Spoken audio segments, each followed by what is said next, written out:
bokk jërë ngeen jëf ñu ngi leen di nuyu bu baax di maan mbégte bu yaatu dalal leen tey ci Eyeafrica TV seen programme bi di Sunu Réew di am ci àllarba bu jot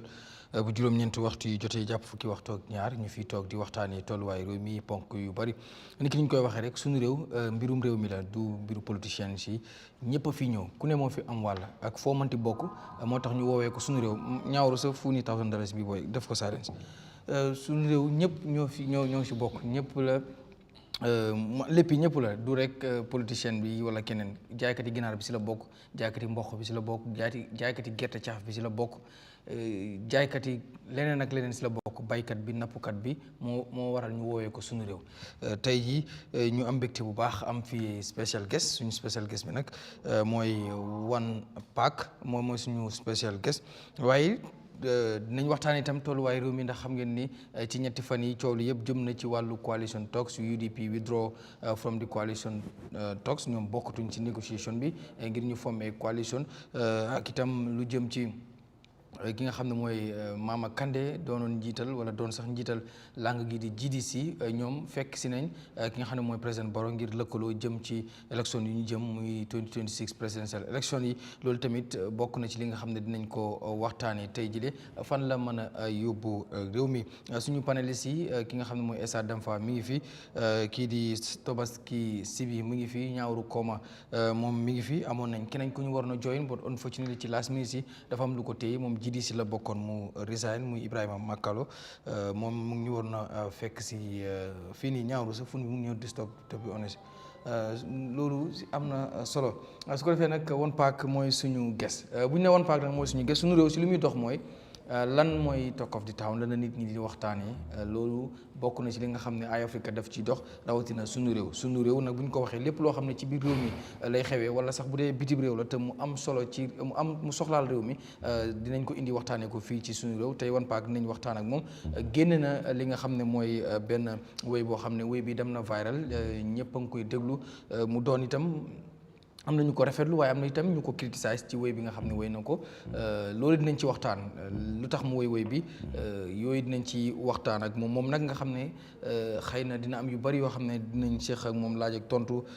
ci musical career of course ndax xam nañ ni ci loolu lay yëngatu loolu dinañ ci dikk ci kanam waaye laata loolu dañ koy nuyu bàyyi ko mu nuyoo ak ñi nga xam ne ñu ngi ñuy seetaan jamono ji ci Eyeafrica muy seen programme bi di Sunu Réew One Pac nuyu nañ la dalal la tey ci programme bi ci Sunu Réew nga doon suñu special guest ñu war a waxtaan ak yow ci benn song boo xam ne génn nga ko nga jagleel ko njiiti réew mi wax ci nga xam ne def na ko fi loolu dinañ ci waxtaan ci kanam waaye ñu bàyyi la rek nga nuyoo. waaw comme noo leen ma tëralee jërë ngeen jëf salaamaaleykum to every Gambian out there watching this program at Eyeafrica maa ngi nuyu ñëpp sa tur ak sa santa si njëkk ak teraanga mais rafetlu naa trop war a toog fii as a Gambian youth as an artist buy yëngu si art bi ak as an advocate as an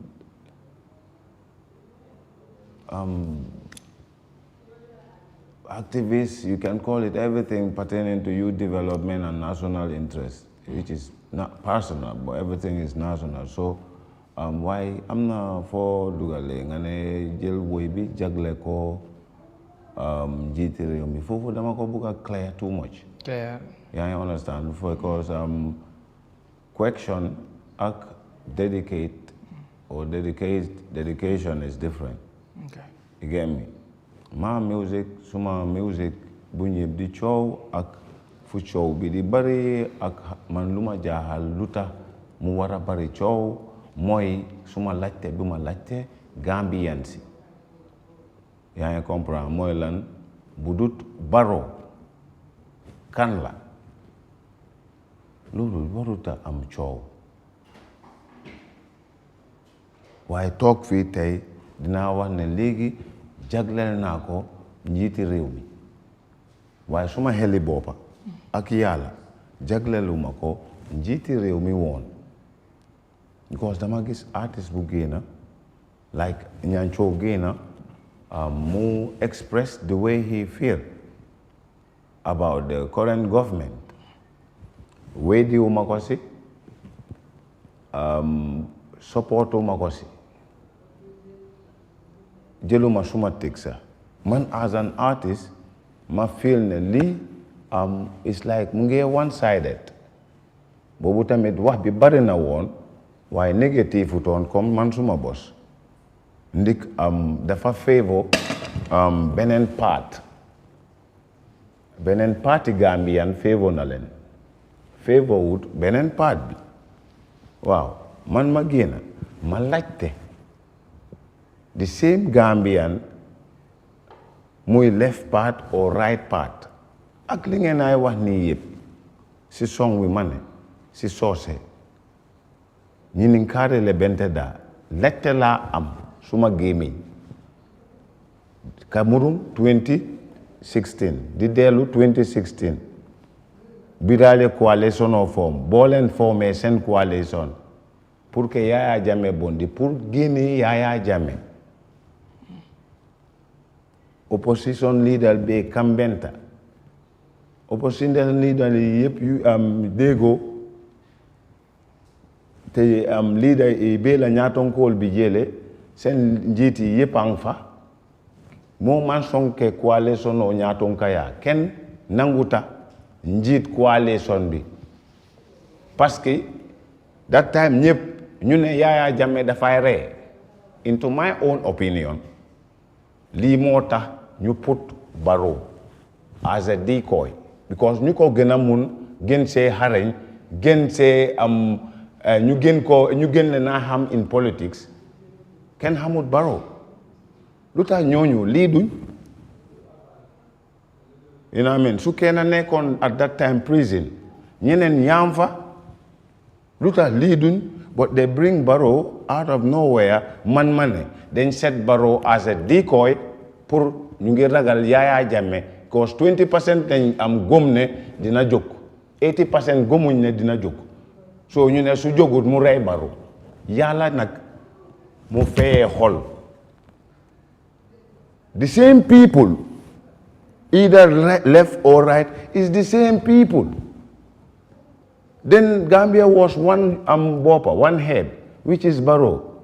amut parti nangam amut parti sangam amut parti demba yaa ngi understand mooy dañ ko late ñu jiital Barrow lu tax ñu nekk ak gaynde yi woon nangu ñoo liit because ragal nañ Yahya Jammeh so yàlla def Yahya jiita kole ko Babili Mansa ke mu faale ki ñu ne Babili Mansa day rey but why ñanco bu doon name mema but I must do my follow-up questions then. Okay, so, even opinion am la te am na lu si ne si son saying ñanco black or white until he's obliged to speak his mind and okay, you get me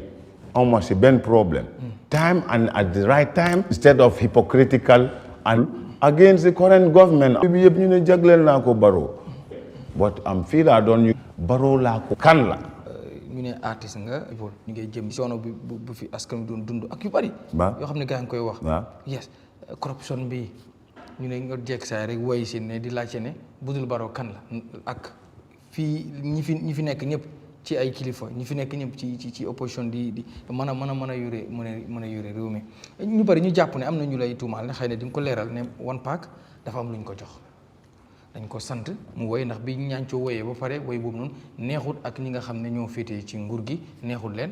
ndax woy boobu daf dem na faaral ñëpp déglu ko lu mu ci wax ñu bari am ñu koy déglu waaw neexut ñu dem bu ñaancoo woyee neexut ñu nekk si nguur bi kon ñan la neex ñu nekkut si nguur xaaral ma pare léegi yow ñu toog rek gis yow it nga woy ñu ne xëy na dafa am luñ la jox yow lan moo la woyloo da nga woy rek ngir da nga bëgg a woy wax naa loolu lu ma woyloo wax naa loolu ne niñ doon yóbbu songe ñancoo bi ak si biir si nguur gi ak ñu nekkul si nguur gi suñu waree use song boobu against ñancoo from the nguur ak use ñancoo song against the nguur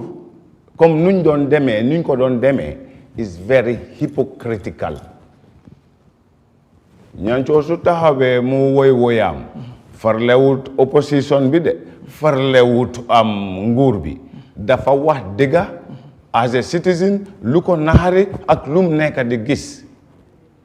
man tamit su ma génnee ma woy suma woy as a citizen dama laajte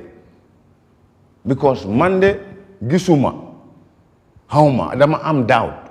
te boo leen doon coalesce ak di decide man nekkuma fi man I was in prison suma boss as a national youth and a good citizen of my country law abiding one for that matter ma am doubt because gis naa ne man gisuma ñu ma doy ñu war a lead this next election te kenn joxu la dara maa ngi ñëw gisuma ñu war a lead man dama am doubt kon ñu na war a lead man laajte Gambia as a whole yéen mi coalesce génnewuma si parti A parti B su dul Barrow boo leen teg kan la after ñu gis la si ok rally NPP nga woy fa tun bi ñu gis ñu lay may xaalis ñu may may xaalis correction rek nga bëggoon a laaj wala attention nga bëggoon a grab suñ jëloon suñ ma ooyee tey sax tey nii waaw damay daw su ma mënut a daw ma jël train au plane dem play fa artistically man artiste la te su ma woy ak fuñ may woo man awma xaaja seen fa laay am lu may jox suma yaay fa laay am fu may fayee suma bil fa laay am lu may jox suma jabar loolu with no fear or favor xooluma si boti kenn utuma si ngërëmi kenn wara meri faale si meri nit ne artiste la because ñun suñ bàyyi artiste bi fii dafay play part a government dafay playal opposition lu tax kooku amul that kind of attack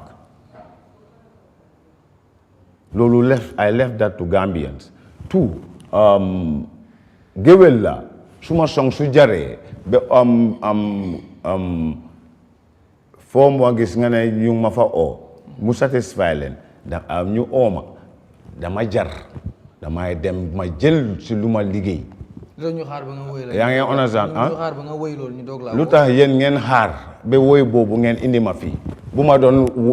fight against drug lu tax indiwu leen ma fii bu ma doon fight against chaganism ak 50-50 lu tax indiwu leen ma fii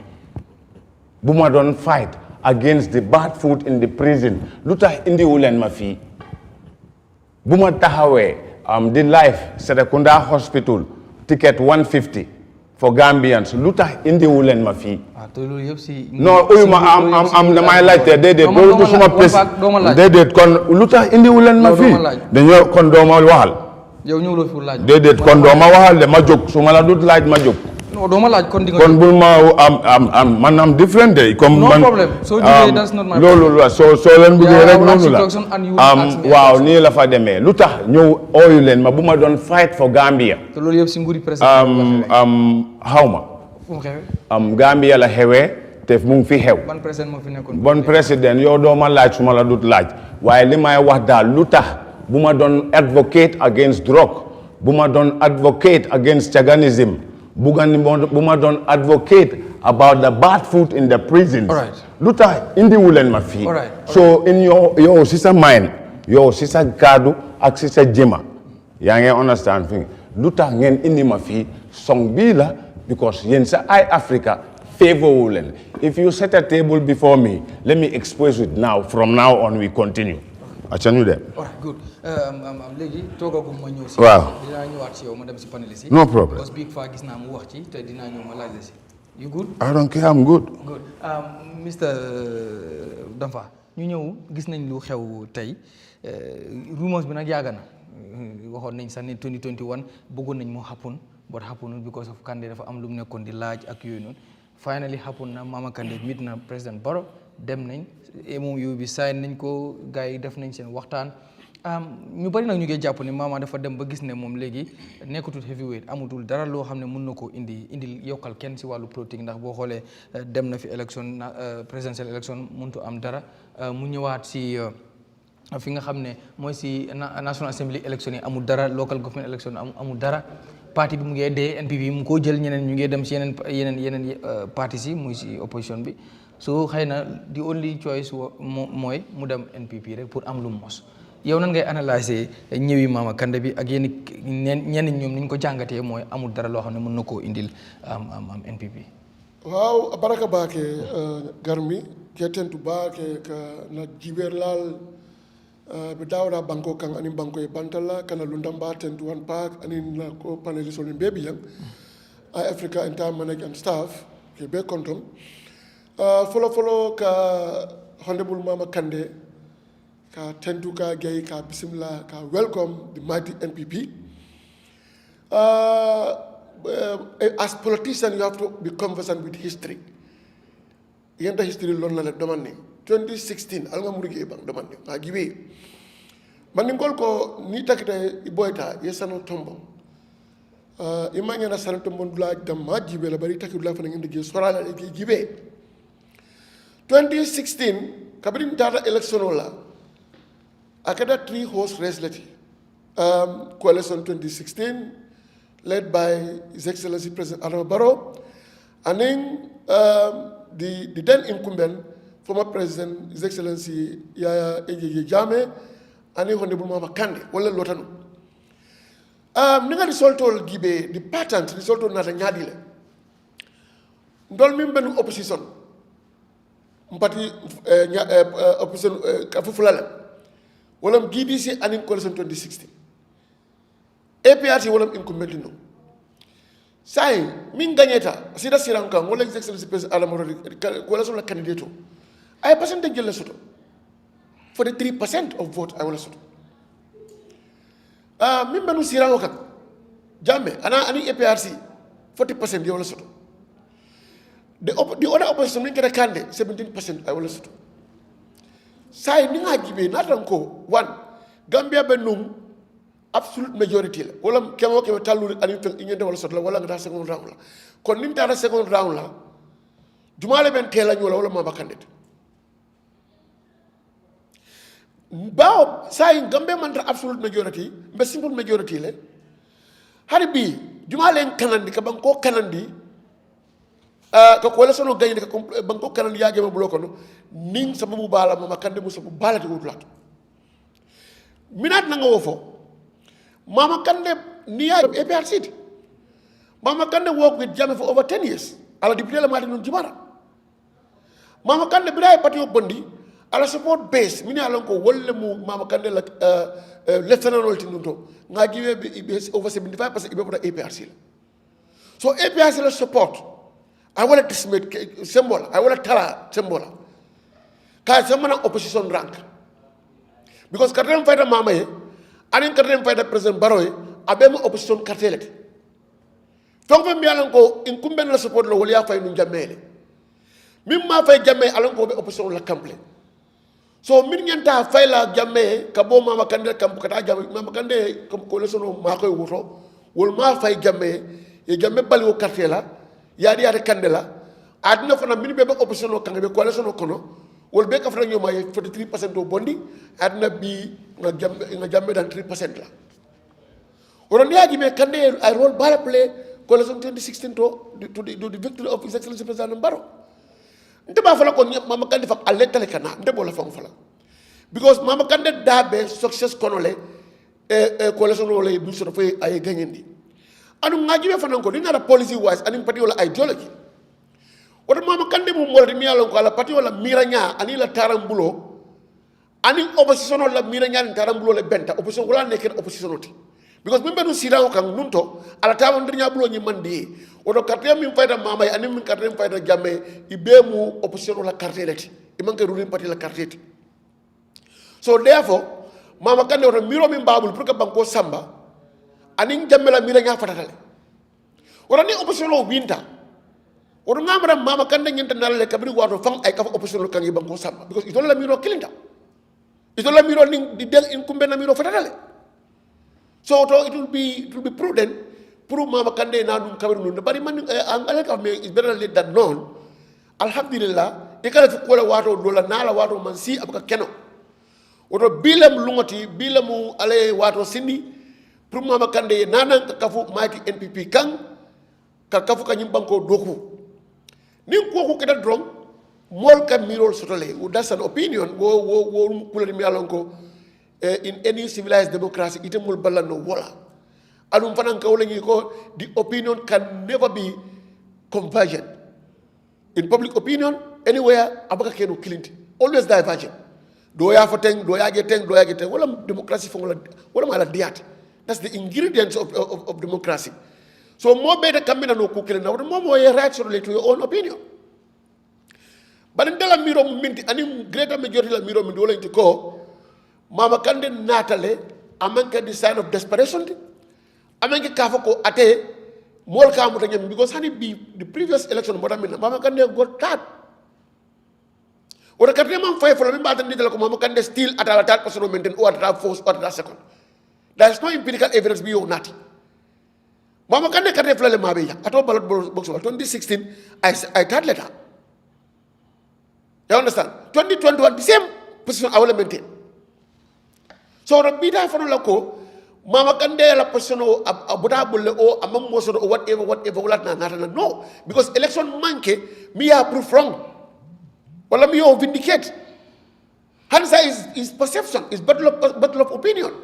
Molla mirolo what it is, but me evidence of Belarium follow as per the record of 2021 election, Mama Kande still holding the third position. Until otherwise, moto bonla no. You understand? So the Mama Kandela na, another in the Kanko, President Barrow ning coalition, grand coalition la tamandinya le akonofa. Ayaje ko atenyi de hameko, ababanko sambala bulo minna, banko bo taram bulo to abitaka wala nyam abitaka kukele. So therefore, you cannot wait until you become the president in akafu kabanko doku. No. Banko doku manke president de malasa keno. Ila opinion no mi alon ko la miracle no mi be bloko no kanaka kafu nyaata ko ka faay ko look your excellency gambian kol kamen de yedere tamin bari mbegen de kafla ngibal ngema koy kajo ko gambe na sok sita gambe sok sita amanke baro kundade amanke dabo kundade amanke kande kundade gambe na tara nyaaro banko be la tara nyaaro won defana nyina mun na miroti nar la ninna patio ninna agenda ka la fay la miro kan anila agenda kan pour ka ni ngol la fa ñokan dron ala sem Gambia makoy ay tatara mulo mi anko banko bela tawol mbeko la ñini. This is the genuine opposition. Ngaji bank politics even in Senegal. What do tamita nu ngan ni ka defo banta. They come together. They form the government be ka fu ñokan. E banko samba. Ablay wat sinaji la ka du Abdou Diouf la government kon.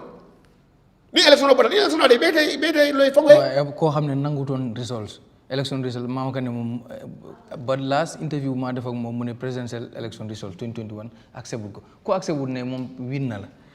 xam nga yaangi wax Sénégal da ngay gis bu opposition bi bu win amé ñu sen congratulatory message to the president ñu mëna liggé but Mama Kande mom dafa bañon result ci and then mu ne dafa am ki proof yu amone wala evidence yu amone ju jëbal nako UDP pour ñu dem ak mom ko so ko tay mo ñew ton ñëw si ndax situation yi benn la soo ko bëgg a compare ak Sénégal comme ni nga ko waxee yow. yaa Sénégal la situation Abdoulaye Wade kadum Abdou Diouf la government kono xadu njele ye do ko ni nga defo banda ay ibeta loy fo yikata ñini it happens there okay Mama Kande la 15 jang Mama Kande be lu min diaje wolum alota election fo amal la baro la government la amal la tamal riña bu lol that's his position before and then the position can change any minute. In politics, there is no permanent friend or permanent enemy. It's permanent interest. Kunung ala interest o, aning bi ala interest o ibedamen imankili. Anu political party oni alo ya interest sabale soto.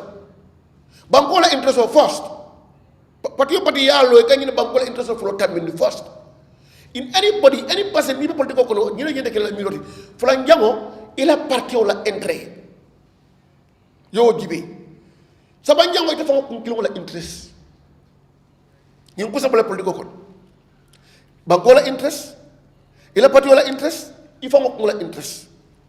ni ñi be ka fu ko yaaji be yaaji ko wel nte na dalen ko mam te Mama Kande kunu man so mbaro la result la gambe do le mindiala bari data after reflection ina radio ko ndol man dalila soto delo mi yal na ko be ñi sama no la kiti la ka proof ko result man ka to ñaata because akaya result do I come to know the minna evidence of the minna Mama Kande is a bona fide independent political party. He could have gone by his own to the court to challenge the result. Not to evidence mimba is sufficient enough. But I dissolved at the time, Mr. Hanata, the UDP, it had a court, they was thrown away. Lack of merit. So I need Mamma Kande Fanela to evidence of Kafno, UDP, it had a court, Imam Kudu, Yaja was signed. Mamma Kanda was signed after reflection, after anything. Maja, remember you go on Bay Banna. Ndebe banko nyini kan nga soto mbata mandela bulo minna ngaje ko nyimbata mandika wala kabri 2021 is adema metala ko All right. almost 45 years now. So what get kala moye mirano kono ka long what is right and wrong in natra mandata kan cook ay muru back mo buka wara ka ko mbe muru la nan back to the drawing board. So mo kan ay disono minke nga bedandile nga nyandile fana and nga welcome la fana. Thank you. Kana ka kafu mighty NPP kan pour ka banko move forward. All right. Yes, Sibi, NPP, they catch a big fish. am nañ big fish muy Mama Kandeh ndax loolu tey gis ngeen opposition bi du gën a néew doole because Kandeh ku xam GDC comme ni ñu ko waxee 2016 ñu bëri wax nañ ne bokkutoon ci coalition bi waaye bokk na si deciding factors yi tax Jammeh jógee fi ndax ñu bëri jàpp nañ ñoo xam ne vote nañ against Jammeh Mama Kandeh lañ votal te loolu dafa affect Jammeh ba mu jógee fi ñu bëri jàpp ne am na rôle yu bëri yoo xam ne play na ko ci réew mi ci wàllu élection so kooku ñëw dem NPP ndax yéen opposition bi yéen ñu bokk ci kujje gi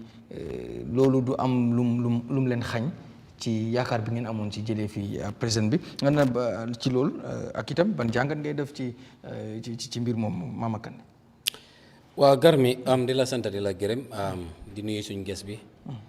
One Pac mu nekk koo xam ne si ambassadeur Gambia yi la bokk mu nekk koo xam ne ndaw yi soppa nañ ko daf day entertain ndaw ñeeg everybody di nuyu Damfa di nuyu suma brother Ñaawur aka Yaawur Koma di nuyu Lamine suma ko nuyu mel na ne nuyu naa di entire staff of Eyeafrica ak yow mi sa boppa Garmi di nuyu soppe programme bi yëpp xam naa ne tey nag dañu gita start but Garmi important na trop Gambia soo nekkee politicien nga nekk politicien boo xam ne da nga am full integrity su ma nee full integrity góor especially soo nekkee a leader a political leader dafa important always looy wax nga si dee sax man mënuma understand tey generation bu nekk nii suñ type of politicians yi nga xamante ne dañoo nekk si biir réew mi di jongante ak Adama Barrow taxaw si ay plateforme ooyee ko façon tur bu nekk façon tur boo munti di xalaat especially Mama Kandeh amul façon ngi tur bu mu ooyut Adama Barrow wax na ne maam Adama Barrow munut Adama Barrow xamut lu moo def understandut governance ngaañi na ko si façon ngi fànn boo dem soo demee si public sector soo demee si governance soo demee si naka lañ ko dee waxatee even suñ border issues yi nga xamante ne bi ko Mama Kandeh di jooy was around 2018 2019 taxaw na ne Barrow su tuflee dina ko lekk even su wuccoo sax Barrow dina ko lekk façon wax yooyu ne am ay wax yoo xam ne bëgguma see dugg façon wax yooyu yëpp Mama Kandeh wax na ko fi Adama Barrow tey yow nga dem ne da ngaa join koo xam ne yow ñi la toppa mun naa laa wax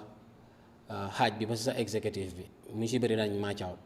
because tey soo gisee ñooñu ñi gëmutoon Mama Kandeh soppa Adama Barrow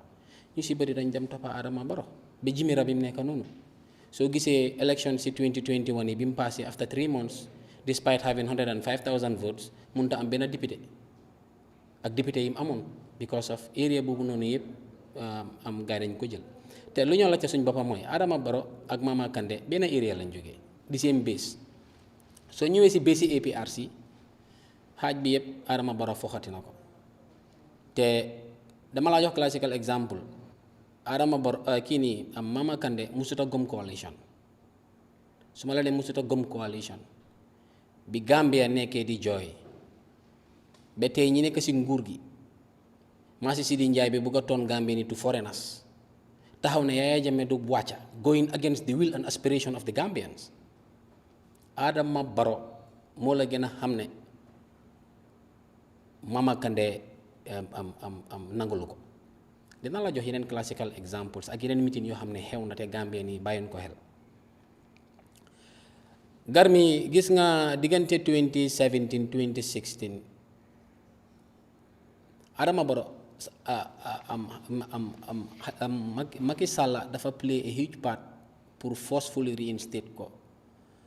pour Yahya Jammeh bu mu go against the will and aspiration of the Gambians even though tey Fabakary Tombong Jatta mi nga xamante ne moo defaloon resolution bi gars yi pass at parliament pour war a declare di Gambia naka lañ ko def a state of emergency pour extend contrôle Yahya Jammeh another 90 days which was unconstitutional. Macky Sall playing a part ban yóbbu Adama Barrow because the ambassador the land which is hosting or housing the ambassador of the Gambia is a land that belongs to the state. Si Gambia la bokk ci Sénégal soo fa sàccee duñ la àtte si loi Sénégal si loi Gambia lañ la àtte dañ la dugal si oto indi la Gambia fii ñu kaso la because land boobu noonu soo ko bridgee soo damee bunta bi dugal fa Gambia nga break seen bunta nga dugg fa garbi so parts yi nga xamante ne Macky Sall daf ko play dafa important noonu but Adama Barrow understand utoon ne Macky Sall dafa amoon that collaboration ak understanding ak Mama Kandeh yaaga naa lobby with Macky Sall for many years muy ko support si campagne sama yeeg yi mu doon def ak partem bi you get it so what we heard about mooy dafa musoon a oo Mama Kandeh ak Adama Barrow Palais Dakar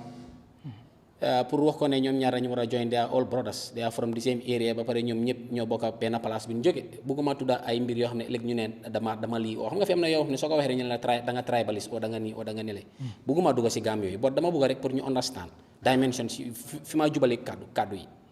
bot Mama Kandeh dafa bañ mu ne moom du endorse Adama Barrow that was 2018 li ma laa wax nii ki nga xamante ne ni bokkoon na si médiateur si agar mi moo toog di ko nitali génne ay firnde mu nekk ay senior member biir GDC Mama Kandeh jëlut afa bi mu ñëwaat delluwaat si pool si soo ñëwee 2021 Mama Kandeh xam na ne moom su demee moom kenn dafa miti si kawam bu ñu fàtte xam nga dam faa wax na ne 2016 moom moo play part ba Yahya Jammeh jóge fi but am na loo xamante ne dañ ko bàyyi gannaaw am na loo xam ne dañ ko because of su fekkoon ne Yahya Jammeh because 500,000 Gambians ñoo voter apathy bi su fa nekkoon because 2018 dañ register over 880 something thousand Gambians but 500,000 Gambians ñoo vote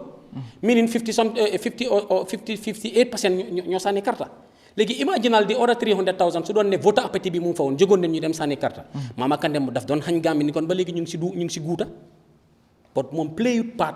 pour Yahya Jammeh des si biir réew mi man loolu mooy suma gis-gis because of su fekkee ne Gambia register ne loolu percentage bi am 17 la woon because jamono boobu waaye soo xoolee nombre of votes sax te nga Gambia nga xam ne raw gàddu la loolu laa wax ne nga xam nga simple majority la so dafa am lu ma bëgg nga understand moom musuta gëm ñu mbooloo réew mi di jooy pour ñu boole suñ doole yi pour génne fi Jammeh in those days ak lu Gambie ni doon go turu yëpp moom mu ne mbiri boppam la moo def coalition boobu approach on neen ko mu ne he is not part of it he is not going to be part of it xam naa ñoo xam ne they were part of those meetings garmi mu ne du si bokka bëgguma tudd ay tur mu ne because mu ne lu ñu tegoon si table ji moo ko doyul waaye waxul ne dafa bañ mu ne dem na déglu na leen wax nañ ko li gars yi teg si table bi moo ko doyut ndax tey coalition boobu yéen ñëpp a ngi koy ŋàññi léegi ne loolu moo tax sax ngeen négocier coalition bi because of 2016 coalition bi def moo fail so da ngeen bañ di repetition of that coalition so kon Kandeh dafa mel ni moom vindicate nañ ko because moom dafa woon ne lam fekkoon ci table bi ak waxtaan bi loolu moo jaarutoon si yoon moo tax mu génn waaye demoon na coalition 2016 xam nga doomi Adama moo jafee xam garmi doomi Adama moo jafee xam waaye 2016 ñoom yi neen dañ amoon nangutoo seen biir wante bi nguur gi ñëwee ba tegu seen loxo si la nga gis ñu bëri di génne seen hidden motives but framework bi ngay tegoon ak power sharing bi fa nekkoon ñoom yi neen ñoo orante wante it was the best because fu gars yi mën a toog ba nangu seen biir pour delluwaat si PAC rek pour gën koo leeral 2016 naka lañ tànnee Adama Barrow dañ tànn parti bu nekk da ngay indi sa délégué ngay taxaw Adama Barrow Amat Bah Halifa Sallah was part of it I forgot the other individual ku leen ñeneenteel ñu sànni karta Adama Barrow am 308 votes universally coalition bi jiital ko Amat Bah am 75 Halifa Sallah am 64 if I'm not mistaken this was 30th October 2016 dimanche la tombé loon du ma mos a fàtte bés bi so li ma laa wax mooy coalition boobu noonu moo laa won ne koo xam ne dafa ñëw kenn xamu ko octobre lañ ko tànn novembre rek la gaay waroon a campagne ñu sànni karta second December ñu tànn ko within 1 month nit ñi nangul ko te nga fekk fa ñoo xam ne ñoo la jiitu si politique for how many years the likes of Halifa Sallah the likes of Amat Bah and the rest. waaye parti bu gën a mag daam bu moo ko baak moo tax advantage boobu la amoon. he was backed by the UDP. su ma ñëwee di nga understand du affaire yi jamono boobu people bi nekk noonu di seet about backing ñaawru ko maam yi su ko gars yi su ko UDP su ko indi woon sax tey moo doon nekk his excellency bi nekk bi jamono jooju kun indi mu dem because of Gambia ni ñoo bëggoon change jamono jooju mu am ñoo xamante ne ni ñoom nguur lañ dee sanil ba jamono ji fi mu toll ak Gambia ni ñu doon jooyee ak réew mi doon demee they abstain from voting mooy vote appétit bi you registered 880 something thousand Gambians only 500,000 ñoo vote only 58%. Elections yooyu mu am 17% with 89,000 votes Mama Kandeh. Wow. 2021 te boobu amoon na 5 MPs if I'm not mistaken. Yes. 2021 elections yi moom si boppam xam na ne peese na boppam gis na ne Adama Barrow moom Jimera la dëkk area bi mu jógee moom bésam bi fi mu nekk Adama Barrow dafa foxati xaaj bi yëpp soo mu ne foog mu am alliance moo tax dam faa wax na ne Adama Barrow Mama Kandeh am na 105,000 votes but dafa am lu mu faate those were not only Mama Kandeh's number Mama Kandeh dafa sign MOU with APRC with Yahya Jammeh go back to the records 2021 coalition la woon between APRC ak Yahya Jammeh Mama Kandeh ak Yahya Jammeh sorry it was between GDC and te dañ sign MOU boobu online media houses yëpp dañ leen jox copies ñu share ko ñëpp a ko rit Gambie ñëpp a rit MOU boobu so pour woon la ne numbers yooyu were not his after elections yi ndax maintain na 5 seats am yooyu noonu maintainu ko because the base was already broken karta yim am noonu in the whole of the country foo ñi rek la Mama Kandeh win yeneen ma daaneel yeneen regions yëpp dafa daanu moo tax ma ne la APRC coalition bu Yahya Jammeh baag bi mu ko baag moo ko jox 105,000 votes because it was an alliance between Yahya Jammeh ak Mama Kandeh ma daaneel léegi pour won dam faane that is not Mama's base because after 3 months ban base la juróomi nit ñami dem parlement Yahya Jammeh la nuto alliance ami am 5 MPs ndax moom am na benn MP amul benn MP léegi demam bii nii ñun bi ñoo yëg dem bi mooy bi mu nekkee Muruk ñun si lañ yëg dëggam dëkk bi dafa ndaw de because of what Imbalo daf fi ñëw Macky Sall la ñëw fi ñu invite ko mu dem fekk ji leen Morok ay lalante loxo am fa lalante loxo ci lan nuyuwante man Baye Fall mais bi nuyuwante waaye ma ne ay lalante loxo fa am su ko da nga boo wax Macky Sall léegi li xew mooy non xaaral Garmi li ma laa wax man musuma laa wax luy deñ waaw waxuma wax waaye da ngay déglu da nga bëgg na wax ne dem bi Macky Sall am na ci yoon Macky Sall soo ñëwee ba fii sunu réew la dafa war a leer ma ne la because da nga ne dem na Maroc léegi da nga bëgg wax nga ne man ne leer ni mi di Banjul tàlla ki sondel very good moo tax man ay go straight to the point dama la ne soo Macky Sall ak Embalo laa wax dem bi kisaawaay dem Maroc daf ci am rôle bu ñu play gis nga Macky Sall ak Embalo dañ doon daaxee ganaar forareen nen dañ fi ñëwoon di lobby pour suñu waa ji endorse candidat si sa waaj xam nga ñoom dañ am seen own club di three amigos di good di bad and di ugly li mu jee xew mooy day dañ dem biñ fi ñëwee def loolu si la leen gars yi lal seen plan because Macky yàgg na am connection with Mama comme ni mu defoon na moom 2018 bi gars yi dajee si palais bi palais Macky bi saa yi bañ liñ ko offer ma ne la vice président position sax offer nañ ko mu bañ yàggut si lañ daxawulooyee Ousseynou Dabo mu bañ si la connection am dog ak Macky Sall because every election si daan happen fii Macky Sall xaalis bu bëri la daan joxe li mujjee xew mooy ana da nga fàtte ne Macky suma mbokki pël la moom tamit suma mbokki pël la bu baax a baax loolu nekk it's not something hidden du Mama Kandeh rek leneen li ma wax mooy bi gaay bi fi Macky jógee ak Imbalo gaay dañ dajee Morok ak suñu waa ji gaay dañ dajee Morok li ñu doon def nii yëpp Morok lañ ko defee so seen sign ni tey MOU bi formalité la su fekkee ne du formalité GDC share woon neen seen MOU bi with APRC nañ let them prove me wrong neen share seen MOU bi with NPP te dégg nañ ne Barrow dafa bëgg a ron bi su ko méegee si agreement bi moom Mama mooy nekk the next NPP candidate aspirant for the next presidential elections ñun dégg nañ. So Amat Bah what is his purpose in supporting xanaa affaire yi du mel ni ANC nga mos sa morom mos alliance bi xanaa du noonu su laa lay tuuti adama ñëw bàyyi ma Macky kii li nga ma laa naan Macky sax gar mi bàyyi ma daaneel man am givin man li ma laa wax nii du dañ li ma laa wax nii du musa dañ léegi li mujjee xew gar mi GDC ñoom they are transparent lan moo tax moom mu ngi doon doxal ay balongam si ron def ko bu Lionel Messi bi dëggaat bol bi di ko job si suuf yëgaloo sa exécutif mu bàyyi leen ñoom ñu nekk si football yi almudi bim bam ñii di leen kool ñu naan loolu amut loolu xam la bi nga shaayee message bi Garmi people we are creating write-up senior members of GDC di wax ne ñoom teg neen seen loxo si alxuraan ne loolu du am over there dead body kenn sa bi ma ko koolee pour invite ko koo xam ne senior member la su gars yi di meeting moo dee jël minutes ba léegi mu ngi nelaw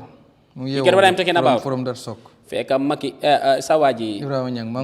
Kande dafa play gars yi GDC game mu ngi nelaw ba léegi Ibrahima Niang dafa def lu moo def for his own for his own purpose and his own interest but not in the best interest of the majority of GDC. waaye ñu ko topp gis loo mbooloo mi mu ànd ak dem si président gars yi yow lii mel ni man bi may ñëw oto mel ni Serekunda primary bu am pii non si bi xanaa gisuloo ko man maa ngi fulo affaire yi dama bëgg a daaneel nga yow xam nga leen nga war a understand ba pare ñu bëri ñu ngay wax ne Mama Kandeh dafa staraan dafa nii le ay daaw daat loolu du dégg Mama Kandeh su staraan noonu du organise rally bu fa zone bot dafa am lu lalu si ron because daf ko leer ne coalition agreement bi nekk di happen nii tey dégluloo CMC seen spokesperson bi mu ne GDC moo njëkk a génn bot lettre bi ñu indi moo mujjee ñëw bot ñoom ñoo njëkk a génn UDP because boobu bro dem na Morocco ba ay loxo laaloo neen ba mu ñëwaat so dafa feel like ne coalition bi su waree taxaw óoluwut ne ñooñu dinañ ko méeg ba pare moom as a veteran politician ñi moo gis ñi noo coowoo tey di likes of Talib Ahmed Bensouda mi nga xamante ne nii no way to way décembre buy ñëw nii lapato bi seen diggante la diggante UMC la ak Adama Barrow diggante United diggante Talib Ahmed Bensouda la ak Adama Barrow so moom gis na ne non li ma la wax nii moom la dëkk bi yëpp di waxantoo man lépp lu ma la wax back it with something we have people that are going left right and center collecting data loolu la Gambie di nekk di wax so li ma am pour wax la mooy moom xam na ne at the end of the day even suñ ne candidate let ku ñoo tànna amaana moom du ko favor te nit ñi ñu ngi wax ne waaw UMC ñoo Unite bu Talib moo undermine ADD Toxi or what not UMC came 3 weeks after ñoom bin ko formé mit leen ay yooni balaa UMC mu ngi ñëw si negotiation table bi soo kooku fekkeewut fu ñoo formé fekkeewut fu ñoo tànnee di CMC council di seen senior members yi taxawaloon council bi di defar di framework we were not part of it ñun last minute lañ ñëw soo amaana ndeysaan xam nga olof yi dañu wax leen a Garmi dama daaneel olof yi dañu wax leen ñu ne yàlla ay si footu mbuur gis nga demi Kandeh bi yëngalut opposition bi I can tell you for a fact because xam nga naka la yëngalee opposition bi du ay gëlëgëlë yu fees ay gëlëgëlë yi tey dama taxaw Banjul gëlëgëlë yi di ñëw si bi loolu su doon gëlëgëlë win election bi kon UDP ngi si palais bi bu yàgga ma ñëw bàyyi ma daaneel Garmi moo tax ma ne la election si ñëw diggante Talib la ak Adama Barrow beneen mbir mi mooy dama la ne Garmi 1 second rek dama la ne demi Mama Kandeh ak demi beneen opposition booy munti di dégga xam nga lu mu laa wone yàlla ay si footu mbuur da ngay weer sa yére ba mu yànji mu taw sa kaw ba décembre dina leer jeena Mr Koma Kandeh dem na join na ak NPP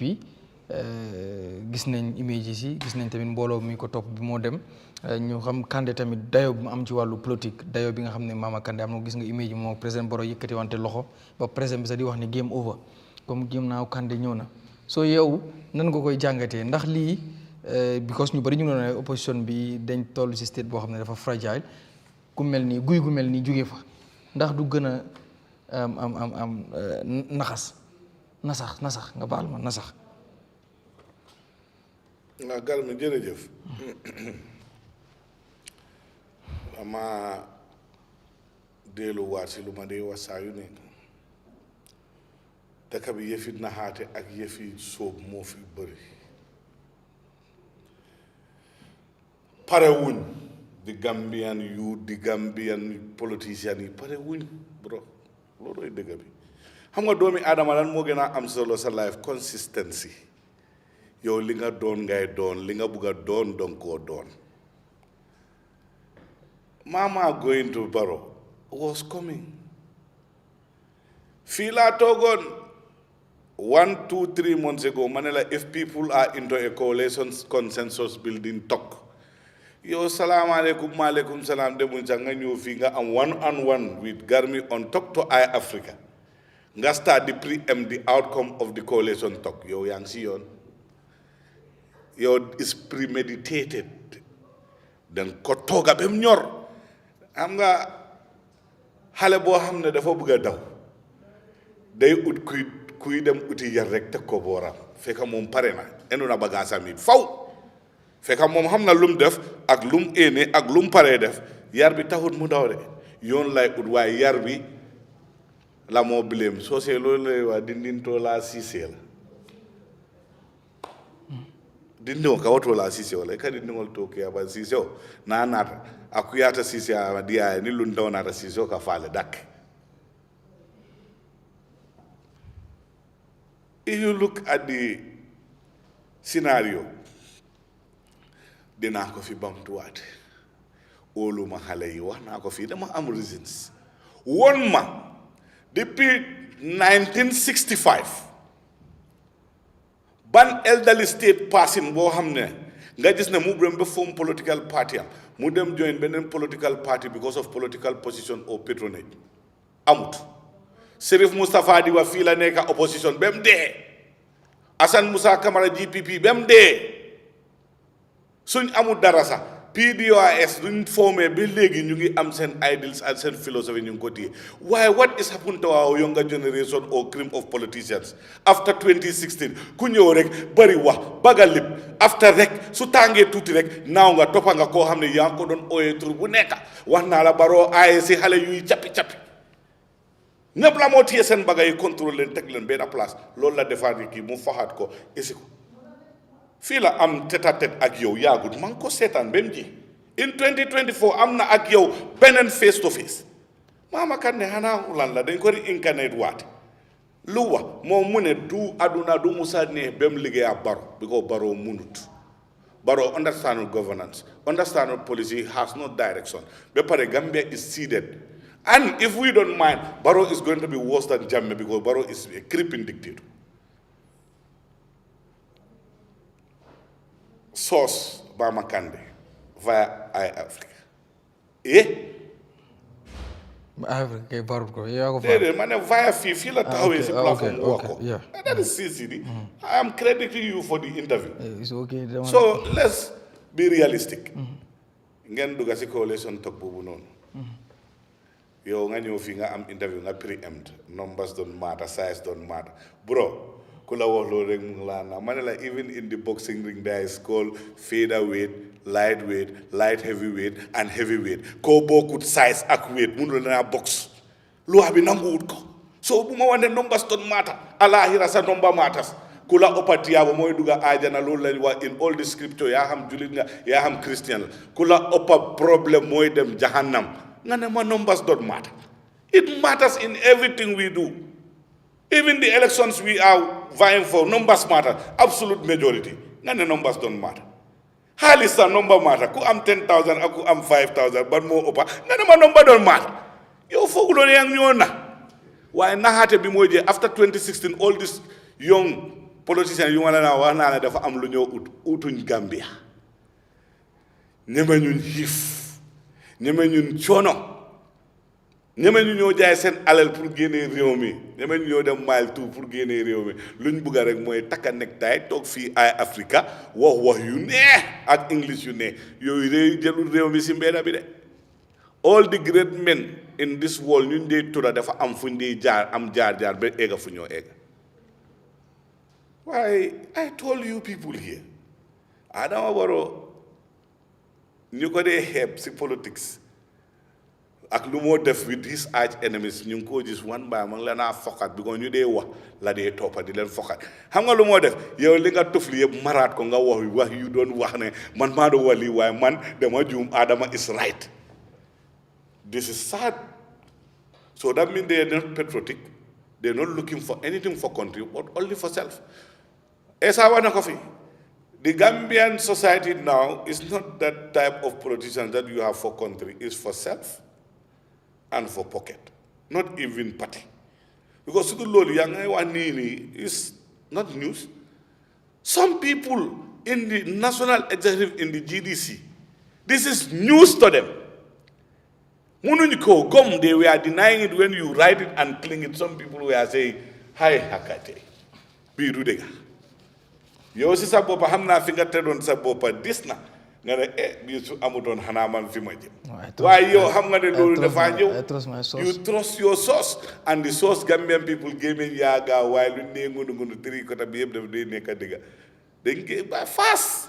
Why didn't they just take up? At the end of the day, I can't take that. 2016, you played a key role. You played it for yourself because you were looking for an alliance. At the end of the day, Yahamde, why man lena lago. Monetary issue, more fanek. It's not love for country or hey, munu lo talk in 8 years ngana ki munu dohur ki dafa korob jubut ki munu ta yobu rew. Nga talk rek within 1 month ngane ma yow gis nga yoon bo xamne ya yoonam de munu ngena and. Hey, lan mo ñul ci sow. Amna luñ la jox enveloppe bi wax ko foko jëlé ya ko xam kan moko facilité ya ko ban façon MOU ban façon sarta ngeen d'accord yena ko xam in house wax leen waaye ñun loolu beetuñ soo ne esa wax na si waxam bi fii the election when it was not lost koo xam ne yow gombuloon ne win na election nga ne dañ ko saaca ngeen ñëw daw yëpp ñëw Ousseynou Daaw with all what you have. But that election, to remind Asa, it was not sent out of the court for merit. Never did that happen. It was struck out because of procedural justice, not substantial justice. That petition, if they open it, is going to be nullified, that election, 100%. Nobody struck that out because of it was not properly done, it was not properly presented. It was because of procedure. The service to the defendant should be done personally. And everybody know how it works. This is the justice system. You can't go to the state house, it's not an ordinary place. You serve the president personally direct. So a petition, the person you petition, you have to serve him directly. That was the error. And you can't do that anywhere. Because when you go to the state house, you have to pass through the main gate, through the protocols, through the security to get to president. Lalla amal president petition. Petition.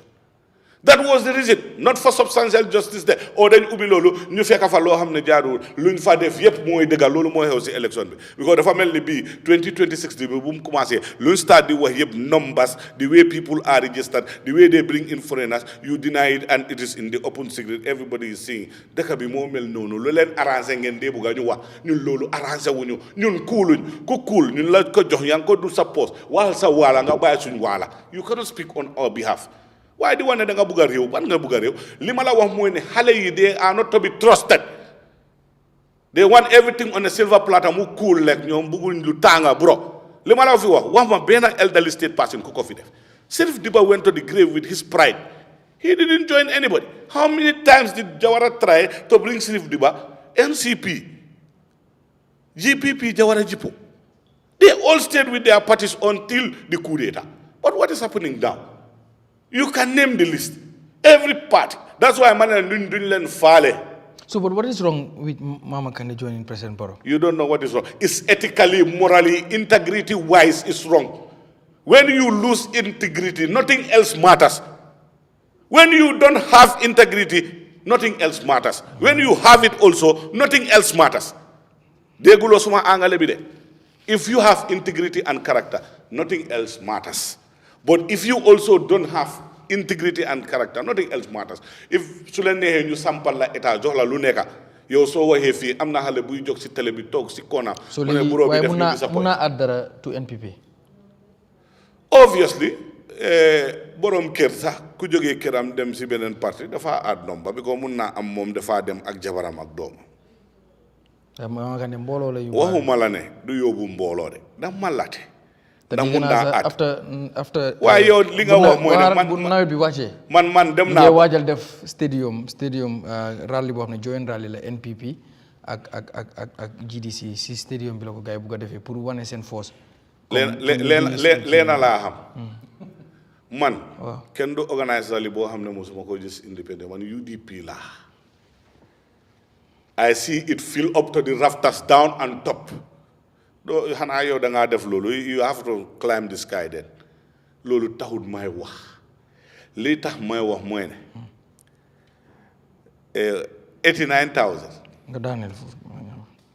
in 2016 in 2021 nga am 105 that 89,000 we are not maintaining it because many people who are in the front line in NPP today are from GDC the Yahya Jammeh Second National President Demba Sabali and all they are in the GDC. You go to UMC, MC Cham is there and other people. You go to other political party, key people were there. Now the number was decreasing. CB told you here, and it's very factual. The 105 was not even 50,000 for Mama Kande, I can tell you. Because when you divide 105 between two groups, it's 107 or is 57.5, 57,500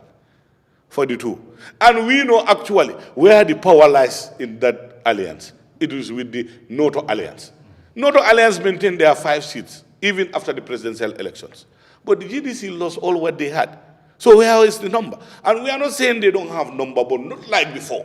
We have to accept that. Lima jahal tamit si NPP tey. No, digga. Politics, my politics and credible politics have permanent enemy and have permanent friend. Bu kende wante politics amut permanent friend, permanent interest la am lolo amut. My permanent friend in politics is somebody who loves this country, patriotism, integrity, character and love for country. Everything else don't matter. If you see what is wrong, have the courage to say this is wrong because it's just wrong. If it is right, have the courage to say it's right because it is right. My permanent enemy in politics is ineptitude, corruption, nepotism, sectionalism, and political patronage. You are telling me we have permanent enemies, of course, and permanent friends in politics. It's principles. But if you throw principles out, that's why they insult all politicians, and all politicians are not the same. So are you still friends with Talib? Personally, that is a personal relationship. But integrity I'm talking about. If people's integrity come to test, I'm not friends with anybody. All right. If you are not my enemy to know that you do something that has gone in line with the principles that I have, I cannot preach something that I will not practice. Thank you. This is what is happening with our young criminals. I have a permanent enemy. All right. Of course, that is corruption, ineptitude, nepotism, and all whatnot. Political patronage, while Nerek Baro nice, Lidu Beauty Pajan, you know, plus, Pajero dinako lal, envelope dinako lal, lalat nako, lalon nako, why nako lalat. All right. So Sunday, Wahnian and Ifi, Nan by a yen dawi, Sunyo Utsen Halis. Because ñoom political leaders majority of them ñoo xam ne dañ dee nekk di own di ñoom seen boppa ñoo gën a yomba they are the cheapest commodity Gambian politicians. all right now dinaa ñëwaat yomba ba bëgg a di yaa léegi dinañ ñëwaat ci biiru kobo rek UDP dañ withdraw si kii bi dinañ si ñëw waaye balaa ñu ñëwaat nag suñu kees bi tey noonu lañ koy defee waxtaan fii duggaat delluwaat si kees bi Mr Pac déglu nga bi fa lu mu wax ci sa woy bi senuñ la vidéo bi wala nga seetaan ko waaw waaye foog naa bagage bi génération la ak level Moussa Ngom sax mu ne artiste du daan artiste bu fonka liggéeyam te ñooñu bi ñooy woy man maa ngi mayaltu man ma ñëw ba di toj dëkk bi ba ñooñu ñu ngi may wax su ma tontee ñooñu am police ñooñu dañ daanu they need prayers and the pass bugguma wax waxi ñooñu please maa ñëw big fa ok good léegi ñu ñëw am na loo xam ne laaj naa la ko waaye maybe am na foo duggoon ba li gën a leerale waaw dinañ xëy rek gis One Pac déclaré ne léegi join na politics because gis nañ yenn artistes yu ko def bu dul Gambia fii sax si yeneen réew toog rek ñu ne artiste bi endorse na a particular party wala nangam ndax One Pac di nga toog wéy nga ne boo bu nekkul Barrow kan lay nekk. léegi ndax One Pac dafa xalaat dugg ci politique ak benn tuuma boo xam ne ñu ngi koy def si yow bëgg naa nga leeral ko xëy na fans yu lay seetaan wala sa fans yi mun understand mooy dañ ne NP bi dañ génne xaalis pour am wéy bu leen fayal wéyu ñancoo bi yes ndax loolu dafa am NP bi dañ la jox dara loo xam ne gisuñ ko behind the scene ñu ñëw jox la comme ni ñu koy waxee brown envelope. I'm looking forth for that brown envelope and I overneed that brown envelope. I'm very hungry, but I don't eat any food. If at all I will receive that brown envelope, in sacrificing my nation, again me claiming to be national and patriotic, I don't need that brown envelope. But I overneed that brown envelope. If at all, that brown envelope will be a good continuation for me and my youth, both personal and national benefit.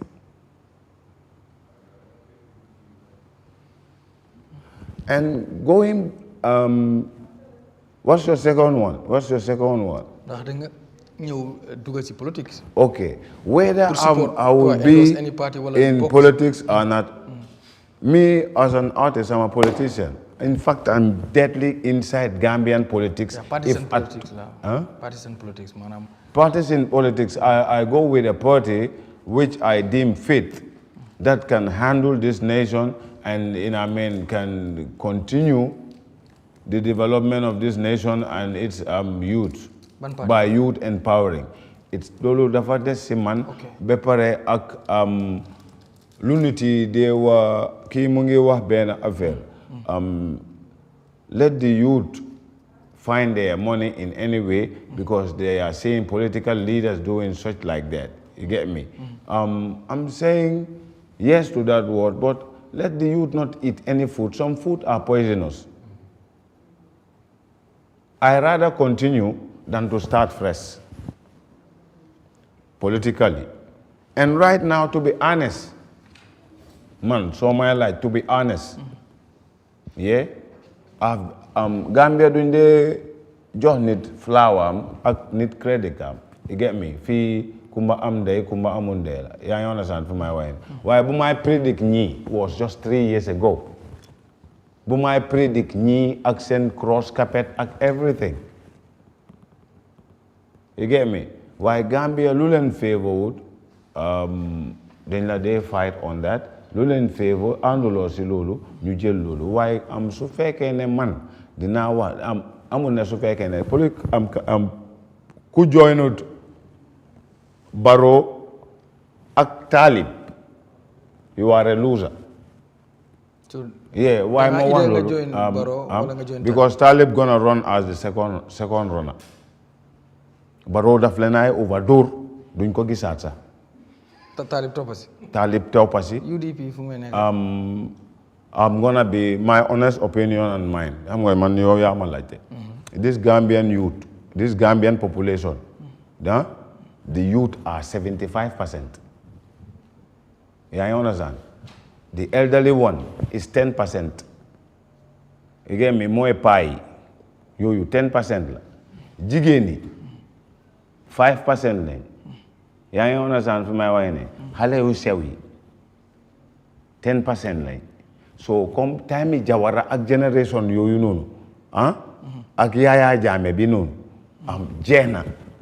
Yeah, you understand? Legi youth si suñ gisul sen boppa si anything, do them. Why nañ am comme li ni mu wax nañ am youth yu mun ak youth yu harañ ak youth yu nekkut for their personal pocket. Let them be for national because ñu politicians yi ak président bi yëpp ñaari affaire lañ fa nekkee national and personal kenn nekkul di def dara for free fii. yaa ngi understand but let it not be extreme ba luñ dee wax corruption muy feeñ si east or west waaye right now daal Gambian population bi daal is the youth. yaa ngi understand fu may waxee nii paa yi duñ mun a contrôle fii waat te UDP suñ buggee win man suma opinion ak nu mu fay demee mooy ñu génnee paa yi foofu ñu coalesce with every political party take a youth nga seet youth yi dinañ gis seen boppa waaye boobu sax dafa late right now yaa ngi understand because woon nañ youth bi ne ñoomi neen sax bugguñ wante youth bi ñoom ñuñ si gannaaw ñuñ war a raati I mean to campaign against whosoever woon nañ paa yu ak mag yu nekk si kanami ndawi réew mi woon nañ ndawi réew mi ñun ñu nekk mag yi seen kanam ñun buggante wuñ te ñu ngee lekkante te ñun youth si léegi dañ overhiif ba pare da ngeen ñu léegi nii kenn du ñu mun a nelew loo léegi nii yaa ngi understand fi may waxee ni luñ dee wax lu saabali doon wax ne the youths are happy whole Gambia ak every political leader ak political party kenn musu too génnee challenge word boobu man rek a génna ma ne ko ne the youths are not happy ma challenge loolu yaa ngi understand ma leeral lu nobatu lu nitu bari understand since that challenge a class of being the unhappy youth president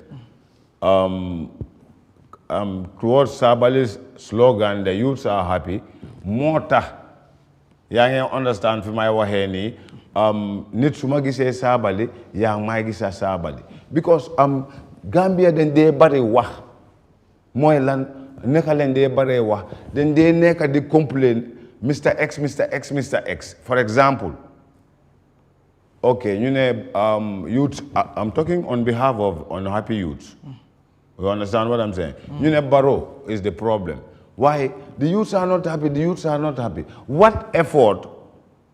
does the youth take to reach the main guy to complain or put their complaint on table to the guy to make them happy on their rightful needs kenn defut jéego yooyu kenn jëlut effort yooyu noonu te man gis naa ne boy ma toog ma gisaat ne hey nguur gi nga fight yow opposition bi faale wut la yaa ngi understand fi may waxee ni ñun as youth opposition bi faale wuñu de faale wuñu suñ benn event or problem or programme du jot ba nga gis opposition jóg ñoo taxaw benn opposition la su amee tey te kooku sami du daan act on behalf of politics he was acting as the mayor of KMC ñoo dee act ak government bi every youth fii loo fi bugga taalib la ak government bi te ma wax every youth any youth out there suma types kind and calibers you get me opposing the government and opposing the president without taking your complaint and pain to them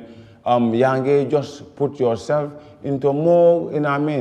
on understanding situation because opposition buy tax nga def ko ñooñu they are more hungry than you yaa ngi understand fi may waxee nii birds of the same feather flock together demal nga complain si ko war a complain mooy government bi ma ne ñun suñ nii la nga xaar ndax dinañ respond si loolu suñ si respondut nga soog a blame waaye bul leen dee for nobody act on nobody's day die on your own day man I'm talking on the behalf of ex-Konsi ex-Sachakati ex-Chagayi no I'm telling you as the youth because lu tax ma wax loolu no lu tax ma wax loolu because ma wala government bi ak opposition bi sax caliber and types of and kinds of those group of people in this country sax can faale wuñu yaa ngi understand they all looking us with one eye ku ñu suñ faale tuuti is the government loolu tamit kañ la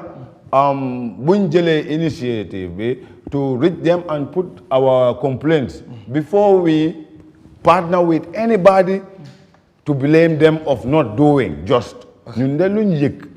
te man lu may advise every youth sooy wax ne diw baaxut dit moo the merits sa rights ak diw moo amee sa responsibility te nekkul di ko def si yoon bul toog ak empty gaming demal nga put sa complaint si diw boobu noonu su ko defut nga am sa blame waaye maa ngi wax every youth bul leen wee seen karta pour try Adama Barrow this year because ñoo leen ay fightal jënd na ñëpp i baat faakan diyaamoo la jënd ñan opposition ba ngi fi des de Mama Kandeh rek moo dem bro UDP mu ngi fi United Party mu ngi fi ak yeneen other parties. I'm talking about to my youths who think like me, be like me, know like me. Alkanabula opposition noma this year or this time. They don't give a damn about you. Take your complaint to the government, and if they don't do nothing about it, we create our own thing. But don't join no old school. This is our era, and this is our time. You get me? And please, if you don't want to waste your vote, Barrow and Yulu over Lipal. Very seriously. Election be hewangu jehna. Barrow first, ki second, nakara to the Bensouda. Luta Bensouda muneka second. Fum joge nyominen ñoo wone everybody ne si ñun la jógee waaye ñun sa laay guñ ko lan mooy laay guñ ko bu yëfi njiit ñëwee yëfi gasi foreigner la Gambian ñëw na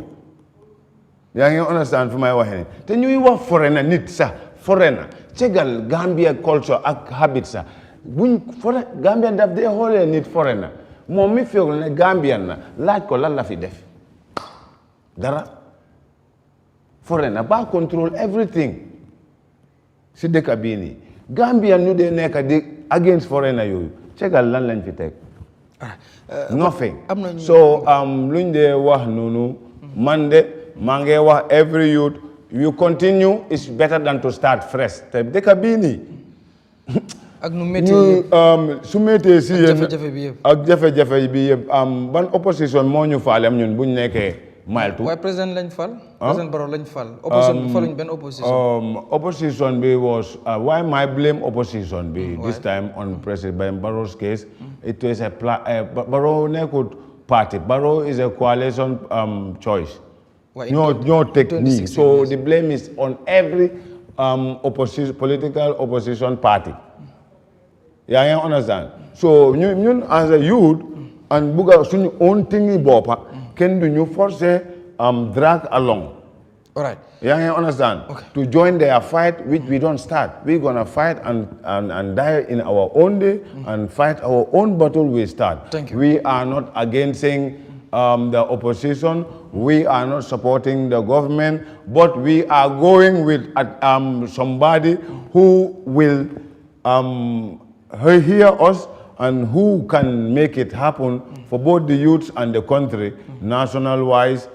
not just personal. Good. But opposition cannot do it for this Gambian youth because opposition fale with Gambian youth. After one len ma ban opposition ban development like that Gambia. All right. Opposition konyi sa taluñ len. Konyi opposition yuñ deka sa buro. ñu waxante dëgga boy taluñ leen uyuma da ngay def dara nit fal la yaa ngi understand come on bro ñun nekkuñ dof anyway this generation is youth generation if not Barrow is nobody but am na ñu la nekk di VR ne démb yaa waxoon ne Barrow is not the right person kan gars yi ñu ngi lay VR xanaa gis loo TikTok ñu lu ñooy bind waxuñ ne ma ne Barrow is not the right person yaa ngi understand lu ñooy wax mooy lu ma right person boobu was the softest word lu ma doon used to express the way I feel You get me? Man nama dembe maune baro comme mune boyinti lawyer Dabo maltu ñoo dee dem di jël boppi niiw di fa def téere pour lawyer Dabo ñu bàyyi ko man kenn man maa ne lu su fekkee ne loolu am na den baro war nañ koo arrest dama fen ndax dama wax dëgga moom moo ko wax non dama fen ndax dama wax dëgga Gambia xam nga luy suma problème su ma gisee nit nga bugg a loos laaxa dëgga bi nii man I have a big problem to that I have no space of that comme luñ dee wax is the rules of the journalist or is the right of the host man I'm very local to that part nga baalal ma si part boobu noonu yaa ngi understand fu may waxee ni comme su waree demee noonu lii mooy dëgga bi waaye kan la ko defal lawyer Dabo la wax na ñoo ko doon soo ñoomi neen la soo ñoomi neen ñoo nekk di seen basket ñoomi neen ñoo duuloo bii defeat la yaa ngi understand luy against oppose Barrow yëpp nekkut ñu nit yaa ngi understand is the same circle fu mu jógee ñoo tasaare karang yàlla def ko moom mu jeeku leen nag all right thank you yaa ngi understand te man maa ngi urge every youth and every ku nit ku bugg a Gambia soo buggut a gën a tardé bul leen sànnil Barrow all right dinaa ñëw sànnil leen Barrow ñu continuer moo gën ñu repeat or ñu start fresh all right dinaa ñëw very simple man lii mooy suma mind de good waaw dinaa ñëwaat ci yow maybe sa youth activist beeg yenn nga def noonu yëpp advocacy beeg and all that balaa ñuy jeexal ma delluwaat si kii ñu dellu si Mr. Danfa if you cannot beat the system you join it simple and there will not be no restart or fresh system that will benefit this Gambian youth here. Thank you. You get me? All right. Yes, Mr. Danfa. Yes. All right, Mr. Danfa, nan nga gisee UDP withdraw nañ from the coalition talks boo xam ne ñu ngi doon wax ne 8 August mooy 8 August bu ñu jëm nii si lañu waroon a select wala si la ñuy select seen kan mooy nekk di flag bearer but UDP ñoom withdraw nañ and then def nañ a press conference seen party leader bi explain na lu tax ñu withdraw bokk na ci ñàkk jox cër bi nga xam ne ci biir négociation bi ñu ngi ko fa doon wane ak yenn kàddu yoo xam ne itam ñu ngi ko fa doon jël di ko wax ku ci mel ni Assane Martin mi nga xam ne moo nekk spokesperson of that coalition ñu nekk yoo xam ne mu ngi ko doon wax ci génn yu bari yu mu def tey boo gisee loolu mu happen ndax da nga foog ne loolu dafa am advantage ci ruling party wala tamit tey boo nekkoon ci position yi UDP bi ndax li ñu def ni yow loolu ngay def. Baraka yalong ndete I cannot put blames on UDP in this case. That much. Yalong ni aje political party o lota. For example, follow UDP imam boje kunun ko. UDP find that journalists since the onset. Kabirin ko start at the beginning. Ibata ge fasene. Well, UDP bina kan kafo nyun konde with principle. They came down with principle, which is very, very clear. Ni aje political party o law, you have a specific ideology. Wala miranya ni tamandrinya bi ita believe ta ko. Ita tamandrinya wala banko wati wala sa banko bonino adita la fa ala wala nya. Wa ikaw ideality ya put into manifestos. You go down to the grassroots, you sell it to them. Momo mi yalan ko ay miranya soto. Ay wo gernya soto. Committee agi nyami ay fasa ay buleno kan. Ning ale majority soto for the national election ale gagner ale implement banko mole. Bari ni de aje ko ite mira nyami bebulu ila tamandri nya anin ko mi yalon ko wala be tableau kan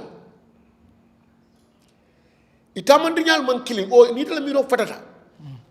yalon momo way to ko yaji abe boy kay kanne ngala jero molti ni ya nga fo wala nani bring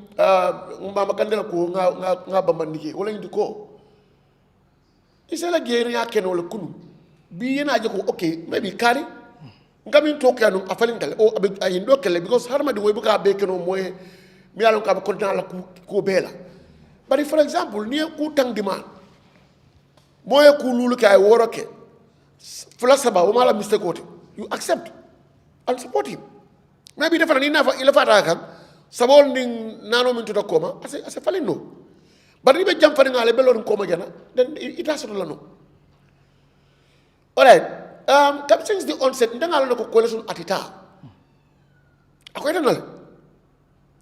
because niaje bal ni sadio ye dunda bunker alon ko tilbla samaria sam adun tilbla samata kerin say 2016 tilbla samana tala no wala bal ni sadio be dundi bunkele mine o sa wala the messaging wala be santo mi alon ko it sinks to the grassroots. Nobody fought in that battle because of Kavako yagem mando ko ke modi jambe yagem kelaka num 2016 Kava mando ko ke bari mod be kamenta men len ko the blatant violation of human rights of Gambian citizens. Fundamental principle mi alon ko wala Gambia di ngol kafu nyoma ay ke bankoti wala mol la nyantolti anila ila bankudi yaka ko horoma ka bunya wala nasakhtanu ay fetata tembo mi alon ko mo munyana kan kotake hana defon la padi mol ibota ya against because harama do ya bunya nyawnya hani ya selandi bunya wala sandika do morni ni silba spoon la nama la bunya ni hormo soto amala ni fitio soto aman kontan abulala nyama bungo kono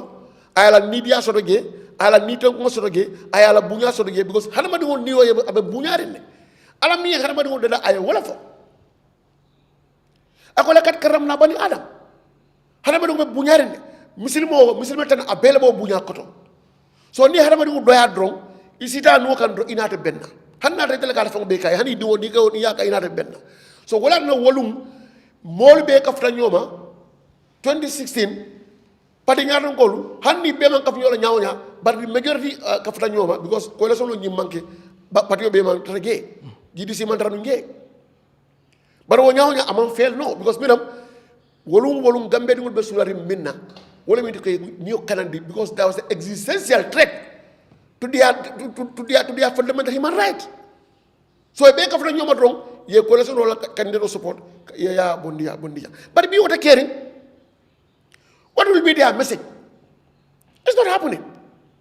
B, even if you okay, maybe Baroha Delata Ketana Manke Onya, but if you be I mola human rights in Nasakjang, I optional bootele, I sorone, I baile, I radio sorone, I radio television sorone, no matter caring. So B, I don't know political landscape is open. Momo stand on Yefa Wafi, Potio Wafi, Karefaila, ni more left than Momola, Ibola Karefaila Yasindi. Cairo ni tanko ni bunya kono odo say ni to ko bi ite ko there's a corruption ite jumala ke min corrupt imam min substantiate no ta ko public finance act ay mo banko dingol dandile ni de esa dam vaje public official madam min corruption ta sa makiti wala bari kamo to ga do kare corruptale wala jaaji audit report ko teninte audit report bu ka fo kare fulano corruptale akabela ko this is ika junjula ke missing documents wala improper financial procedures kena janne so there should be a follow up juma ñole ka follow wala député bon ka mol ko man nan ka fay ko auditor la janne fay genn akere ñaari aliyat wala be final decision dal ka IGP ko go and probe this case IGP either they can prosecute this or not wol fane da yake legal advice on uniform attorney general skambas ya mari sama kiti wala o fana mari han sa is not guilty na ta kidio mamuta so ni ko bi development la karola ni dem ide dana average Gambian voter ya ngi ngay kay ko baro man ra fenna ina be kelal de momi yalo ka be hakaron ko sangi talul ni te wonen ma siloje ika bataille ka ta ina da bi kay ko allah silo is not important abe bu nokul go to chaos mi ala ko kabri independent fo say nena mo wuji mon mi ala ko courant muy real luxury le num bi e courant fo wol ya ni ka fa ko baro ala ko be kasara ba fele ko courant fo la awlat ndol yele do fele ko silo fo ana rin dol islam na ko adu ni ngina kunna so do bi coalition o bi pour ay valid coalition o dam man kanyang ka fo ko ndol ka fa nga pato ada man kanyan de but what will be your message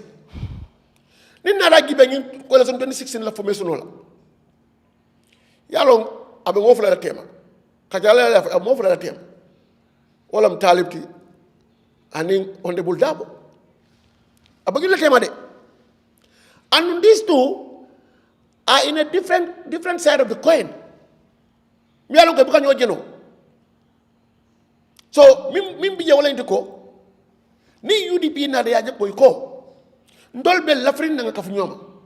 bari our ideology na mi laynti ko ay ke party led coalition oti ay ke party led coalition oti sa itara pendula do bengo mo min sera je wol yaje ko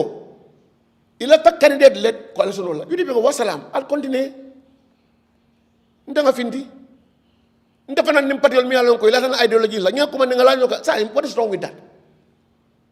oto sa mon mi yalon ko imalla no Usain la wala imalla no UDP la ñaton ko yalla ka ta win no la now they have a chance mo kilin na bota coalition ko sa la kere fla ñawde mo makande fana bota but still there's a greater majority there oto right now wol se ka fu ñoma yela winnable candidate or select me ila la ko le ba gagner la no yela ñokan de ko man challenge us di incumbent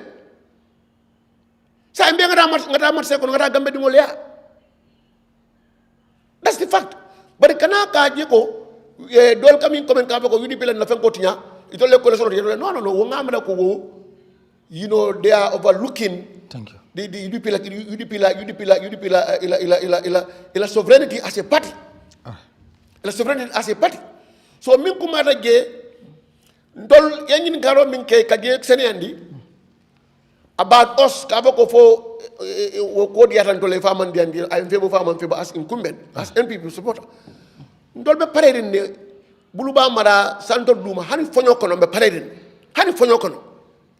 alright ndol yep cabinet 2021 fo say pare juma la political activity wota NPP adigi so be pareden ne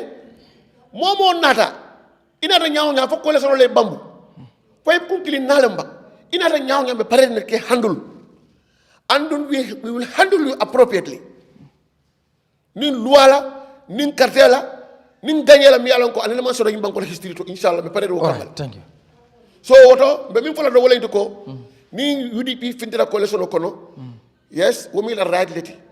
min yalon ko mallano Usain lay ko ata win no la say now they have an opportunity alright to install their winnable candidates and go to the arena sell him out and make sure they attain victory Gambia no say inshallah now who is who thank you yes good Sibi UDP withdraw na ci coalition talks bi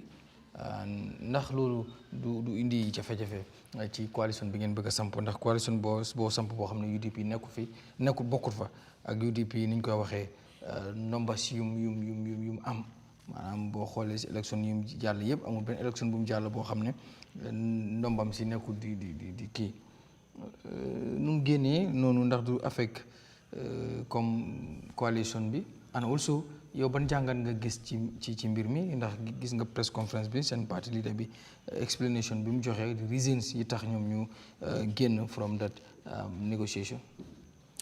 waaw Garmi dinaa kontaan trop pour tontu laajte bi ba pare buñ fàtte ne am na lu ma la fi waxoon and I am vindicated. mooy lan. waxoon naa fi ne formality la rek. Why UDP was not willing for a coalition, was not willing to align with ADD or Apex or any other coalition that was being created or formed. So Gambia ni ñoo doon wax ne outright social media bi si rajo yi ne why UDP joined any of the coalition. Lolo mo yubu UDP to the negotiating table, but intention was not there from the onset. Te buñ faté ñom lan lañ waxon nañ ne ñom duñ join ben coalition, isn't it? ñu ñëwaat ne ñom xana ñu ñëw endorse leen ma tok fi bir Eyeafrica records yang fi mané la Garmi United Democratic Party my future home my previous home sorry. Ndax land neen from the 2021 elections because the same message la pa bi génne woon ne moom du join benn coalition any political party bu ko bugg a endorse nga dem nga endorse ko. te yow boobu àndoon nga si because yaa ngi fa woon. non du coobare ne àndoon naa si because by then I was a member, I was the regional youth leader by then ak li ma yàgga si parti bi yëpp so leadership bi ñoom ñoo tegoon that stand but amaana nit da nga jàngee si lu wees soo jàngee wut si lu wees sa juum dafa bari bi party leader bi ak United Democratic Party announced that message Gambia for all moo leen dem endorse ak Mari Sok ndax du génne woon neen fi incumbent bi Adama Barrow non so moo tax ma ne la bi ma déggaatee message boobu noonu previously ñu toog fii ma ne la I don't think they learn from their previous mistakes suñu waxee ne duñ dem join any coalition let them join any other coalition you said what the outcome will yield but at the end of the day bi Gambia ni di wax coow li bari they went nekku na dañ dem pour join they just went pour Gambia ni ne dem nañ but the intention was intention bi nekku fa woon pour toog form coalition léegi lan ngaa def da nga go back to complaints yi nga xamante ne moom la nit ñi nekk di dégg ne those were the reasons waaye ñoom ñu génn Garmi su fekkee ne criteria lañ set yaa ngi fa di negotiate yaa ngi fa yónni ay nit pour ñu speak on your party's behalf yeneen political parties yi ñu ngi fa yónni ay representative they are there to speak on those party interests ñu ngi faa yónni li nga xamante ne ni méngoowut ak yow sa gis-gis ne yow noonu lañ war a tëralee mbir yi moo tax ñu ne CMC bi dañoo set up a framework boobu noonu nekkul ne ñaar ñetti nit wala mën a One Pac ñooy dugg si ruxa rek defar ko indil ko Gambia ni non parti bu nekk dafa am representative si yooyu noonu ñooy toog ñu ne nii la ñooy defaree wala duñ defaree nii nangutoo am guy go ahead with it but to our own surprise ñii ne parti let yeneen parti yi ne candidate let dégg naa gars yi vote ñi ne candidate let ñoo ëpp ñi ne parti let understand so loolu xam nga universal consensus la isn't it because parti pas sànni karta ñu d'accord ne candidate let la ñoo go for so su fekkee ne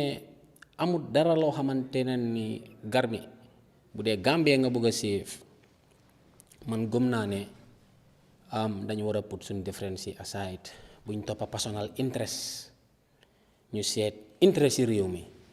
pour wécceeku mun a am loolu mooy indi coalition but su fekkee ne yow dégg nga ne maybe li happen on 2016 amaana parce que amoon na parti yi fa nekkoon amuñu woon sa délégué UDP lañ jox délégué moo tax Adama Barrow was easily elected amaana loolu noonu xewoon 2016 mënut a repeat parti yi gis nga ne parti yi they have the numbers they have the mën nañoo provide seen own delegates nga gis ne loolu du work on your favor foog naa still war ngaa mun a continuer négociation bi pour nga seet lan la ëllëg di indi parce que parti la fi nga jaar ba register sa political party foofu la ñeneen ñi jaar register seen political party ba pare Garmi xam nga we should not base today's political statistics based on historic statistics politics du dee doxee noonu comme ni ma la fi waxoon keroog waxoon naa la ko dinaa ko waxaat wax naa la fi ne African politics Gambian politics in general is just like the weather forecast kuy génn tey ne la ëllëg du taw nga génn dina taw suba ba guddi Adama Barrow waxoon naa la ko fi keroog ne la 400,000 votes la am 2021 within 3 months opposition bi dóor ko ngay am majority in parliament within 3 months so dañu bëgg a wax still now ne ñooñu tamit 400,000 yooyu yëpp duñu ay Gambian Garmi léegi 3 months later opposition bi am majority in parliament léegi UDP bi doon wax ne ñoom dañu am 247 something thousand bi ñu ñëwee si parliamentary votes what was their total amul sa 150,000 in general so ana votes yi ñu doon wax noonu ne ñoom day addi 240,000 boobu ñu ngi ko amee bi ñu doon sànnal député yi 246,000 bi fu mu nekkoon nga ñëw si mayoral ñu ëppale député si du numbers lañ nekk di wax Garmi man clear statistics laa nekk di jox déglukat yi ak seetaankat yi li ma la naa jox ni tuumalu ma kenn du dañ ne ñoom ñooy majority they have 246,000 yes previous elections isn't it presidential election waaw léegi bi ñu ñëwee si élection yi député yi 160 170,000 votes lañ am Gambia ba koy na seen popular votes yi bàyyi ma ñëw bul ma Garmi su fekkee ne historic statistics lañ bugg a use loolu la leen bugg a won ne historic statistics is very bad doo ko mun a use pour déterminer tey ne yow yaa war a jiitu wala keneen moo war a jiitu man dama la nekk di bilal foundation pour déglu seetaankat bi mu xam ne man togguma fi di tuumal kenn lu ma xam man si politics loolu laa nekk di wax ndax ñoom li ñoo wax jaadu naa wala jaaduwut su fekkee ne yow 2021 240 something thousand nga am nga ne number yooyu moom nga amee ba léegi moom ngaa yóbbu si negotiating table bi Adama Barrow am 400,000 3 months later Adama Barrow mënut a am majority in parliament soo calculé ñoom seen popular votes yi yëpp is 170 or 160 something thousand votes Garmi loolu lañ sànnil seen député yi Banjul ba koy na nga ñëw mayoral the same thing soo calculé votes yi gars yi am Banjul ba koy na yëpp popular votes yi yëpp the same numbers la laa jox 180 or 170,000 votes ana 246,000 soo ñëwee si council elections number bi gën a wàcca it was 116,000 soo calculé ñun mi taxawoon ñëpp liñ am Banjul ba koy na so su fekkee ne historic analysis dafa nekk loo xamante ne lu genuine la in politics it is not because xam nga leen da nga war a bàyyi xel Garmi gis nga current political statistics or current political realities it is based on public trust public confidence ak national circumstances loolu mooy détermine naa la jox classical exemple Pastef suñu néebo yi bi ñoo tànn jumaay elections bi ngay jógee ñaata la Sonko amoon ñaata percent 14% o ndax moo nekkoon majority moo ëppoon votes dox bi mu toogee ak PDS gars yi PDS yi waxuñ ko ne election yi ñu demoon na Macky Sall amoon nañ 2 millions ñun ñoo war a jiite la moo tax waxuñ ko loolu because of by then narrative bi change na public confidence bi mu ngi fa public trust bi mu ngi fa national circumstances yi by then man analysis ki wér laa jox lan la yeneen opposition yi wax ñu ne Sonko jiitul Sonko bu mënta jiitu ñu ne ko koo indi ñu dem moo tax ñu ne jumaay mooy Sonko mooy jumaay jamono yooyu looloo jaay jumaay soo Garmi bu dee numbers rek numbers yi anot numbering bu dee numbers la rek ñu ne politics is a numbers game it's a numbers game suñu ne it's a numbers game pour nga mën a toog nga plan yan area ñoo open it yan area laa am support yan area laa amul support nga seet how to naka nga mën a penetrate those base but not sa previous electoral proceeds ne yooyu nga indi si negotiating table bi ma delluwaat joxat la beneen classical example Yahya Jammeh 2011 ñaata la Yahya Jammeh amoon 78% to 80% absolute majority ba biir parliament absolute majority 2011 bi moo demaa Adama Barrow lan moo tax gars yi APRC waxuñ ne ñoom ñooy win election yooyu because Adama Barrow musut a taxaw elections musut a taxaw Jimara la daan taxaw Mama Kandeh mi ko understand di ko duma na ko ñaata election foofu noonu bi moo taxaw independent agar mi lan moo tax election 2011 loolu ditamut ne mooy Yahya Jammeh with his 80% or 72% yi mu amoon 2011 ne loolu mooy tax mu win 2011 elections yi pour won la ne historic analytics or historic statistics do they work in any presidential elections I can tell you for a fact mooy ñii seetaan wax bu dofee noppay koy déglu wér ñii seetaan xam na ne lu maa wax ni lu wér pég la ni mi di Banjul taal ak i sondel leer nañ te Garmi moo tax ma ne la élection yii diggante Adama Barrow la ak Talib Ahmed Bensouda soo waxee ñu ne la Talib musa taxaw presidential election wante taxaw na ñaari yoon am mayoral election te incumbent bi ekkati ko ba si kaw tëral ko si suuf soo waxee ñu ne la non UDP votes ñoo ko doon support UDP His Excellency the former vice president of this country Baba Ousainou 2021 ñaata votes la am KM 42,000 xam nga 48,000 Talib Ahmed Bensouda ñëw mu am 58,000 votes and ñun mii wër dëkk bi di déggal Gambien yi di wax ne election bi sax du between Adama Barrow ak yeneen political parties I can tell you for a fact moo tax yeneen parties right now nii bëggatuma di wax seeni mbir pour won la ne élection yi ñëw nii Garmi is between Talib Ahmed Bensouda ak Adama Barrow loolu la Gambie nii nekk di wax I can tell you si rajo yi si marché yi si taxi yi si vous yi loolu mooy talk of the town as we are speaking te Gambie nii xam nañ ne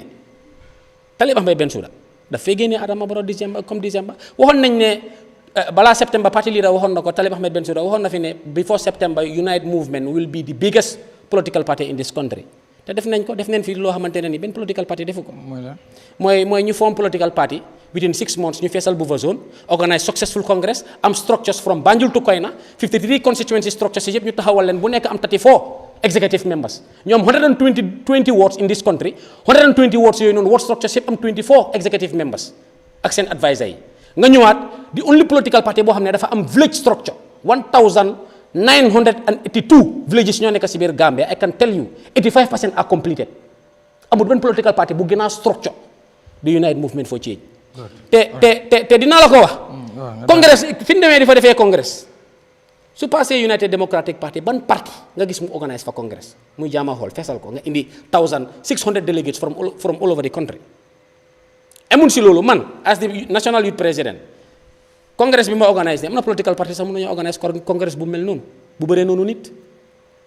te maa ngi ñëw dem Jara Soma LRR first Sunday of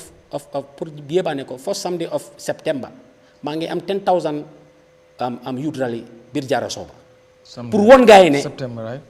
pour won leen ne Gambien yi dañ xam ne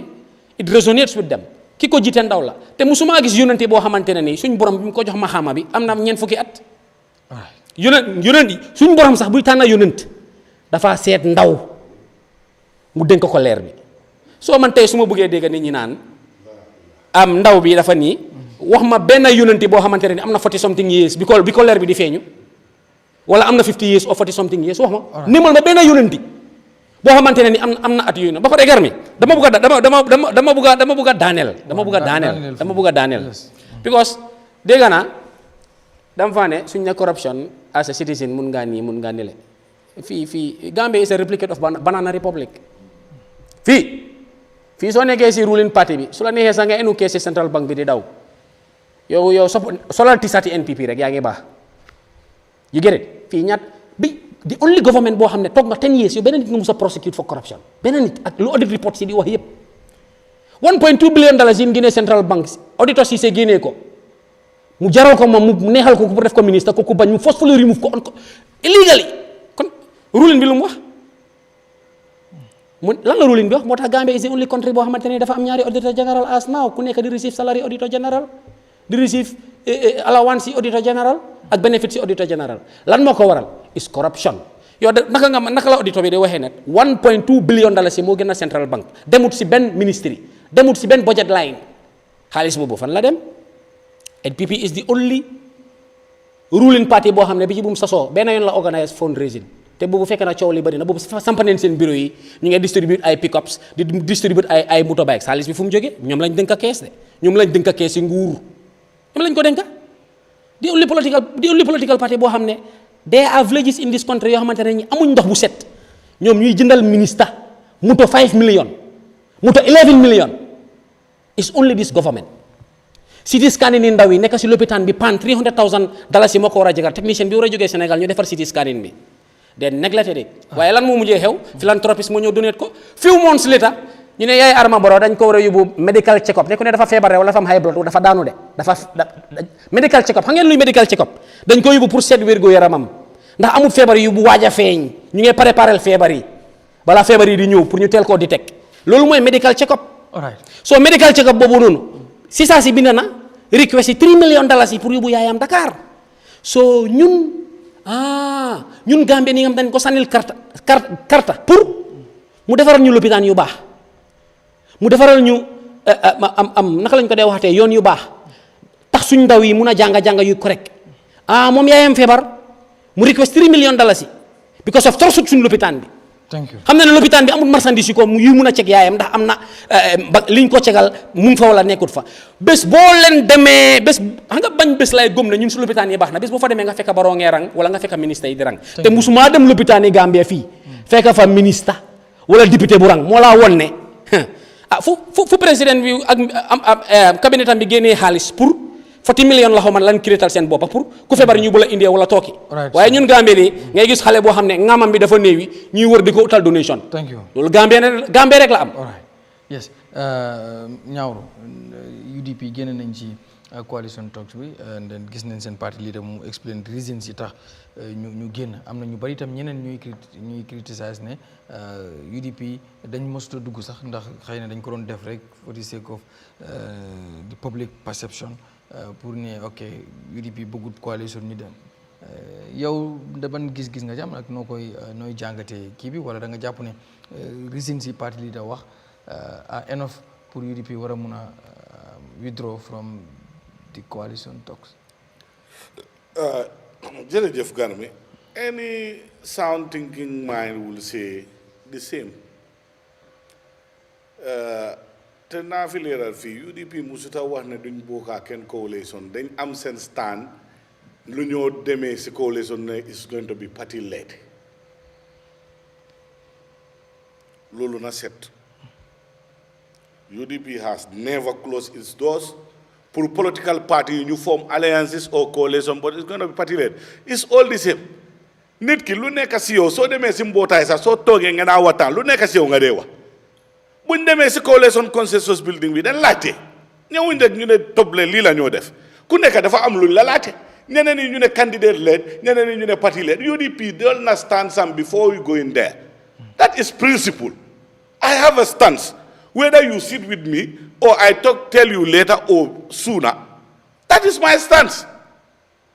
That is to be respected. Why dega duñ dee jox nit flower. We're gonna have a breakdown of election returns. Ken mënuta compare parliamentary election total votes, councillors elections, and presidential elections. The turnouts are not even the same. So if the turnouts are not the same, the percentage and the figures cannot be the same. It is common sense. You have 90-something% in the presidential election turnout, when the voter toll is about 800,000 or 900,000. Obviously, it will be more than 400, 600,000 or 700,000 turnout. If the turnout in the parliamentary election drop up to 48 or 50%, nakangai ame a bigger number. It is not possible. It's arithmetic. Hana lolu kon. Ñu ne baro mu win over 200,000 votes. Hana vote you tamit now see air bi. Where are those votes too? People are not asking for that. And secondly, coalition A, coalition B. Why people are not talking about their parties, they are talking about UDP. No, certain stance, they will respect that, they will not respect that of the UDP. Lolo mo ban façon attitude. That is so self-centered. UDP this, UDP that. Before we get into this election, those criteria that they're talking about, lo hamne den ko teral. Lolo nekut criteria, my friend. Lo ban façon criteria. Let's be very serious here. I'll come to the breakdown of this. Registered political parties, ñoo hamne den ne candidate le.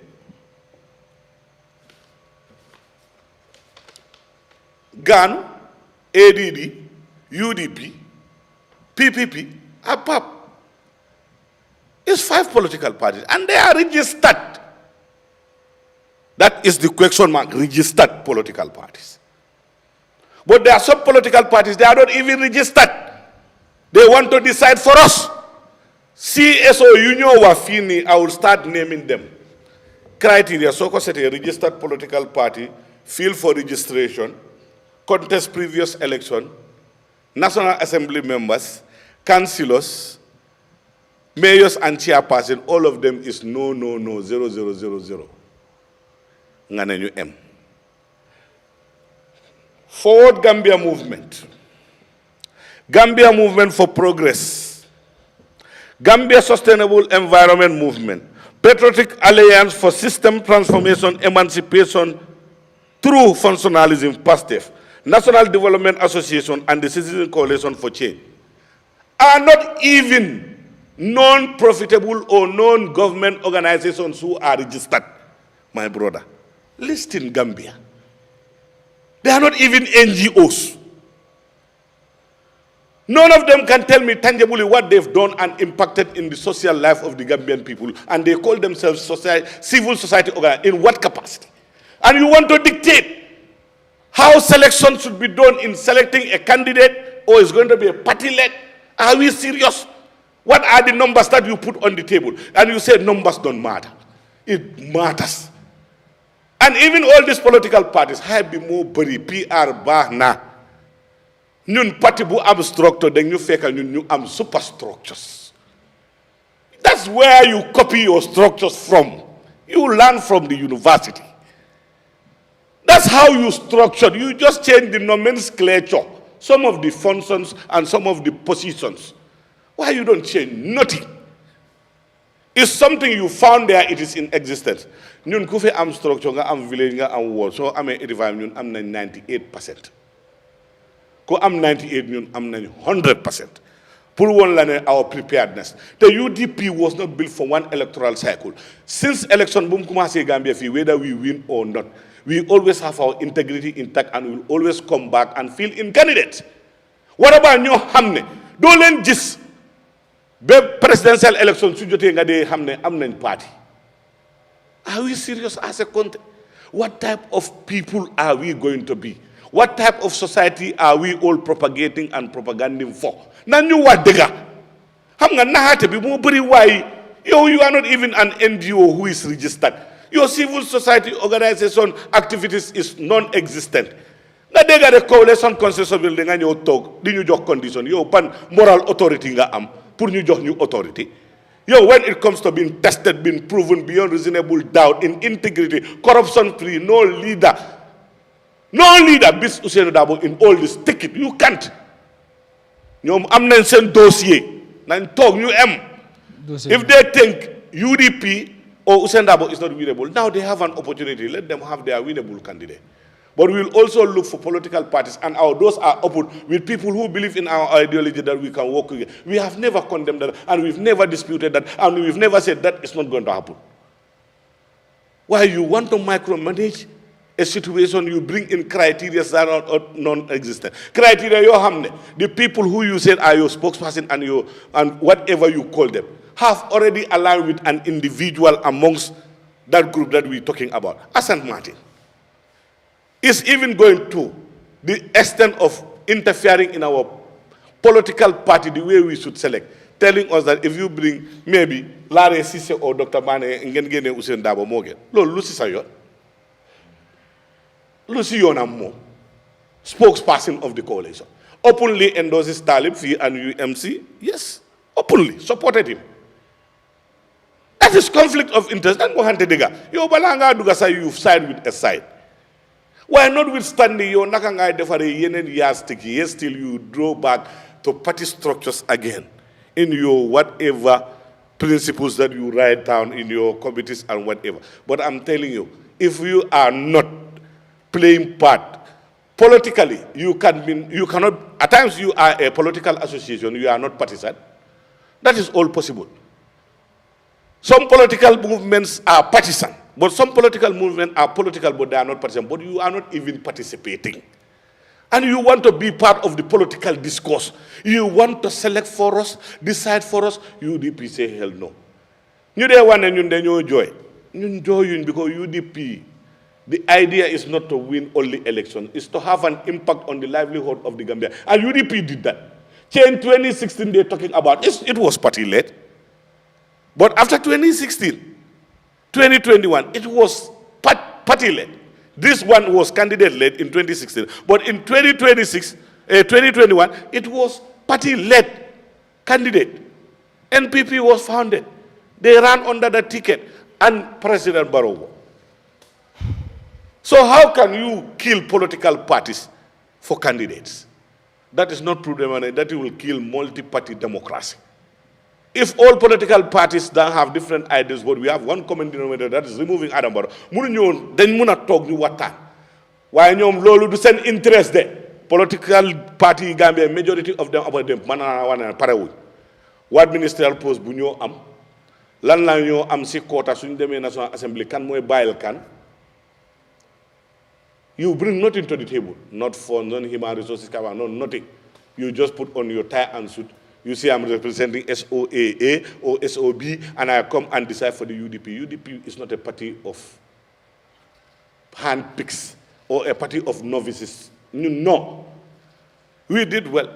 How many National Assembly members? Since the start of this country in 1996, bu UDP soso ba léegi ñaata MPs ñaata députés ñaata chairpersons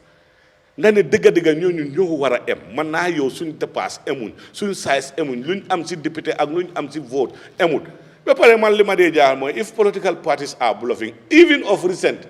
we are not talking about historical numbers nañ ko put aside. Of recent, ban opposition political party moo ñu ëpp activity across this country in organizing meetings, meeting their grassroots, engaging people, advocating for what is good for this country. Ban political party. You just see, even a non-registered political party, he went to the IEC, is still waiting for his registration. That is NDP. Faisal nañ fi de buffer zone. Faisal buffer zone léegi loolu du dara. Because doo dee xam kanaay kat sax. Ku oote rek feesal soo amee tiisaan nga am moto rek dafa fees loolu political party yu bari mun nañ ko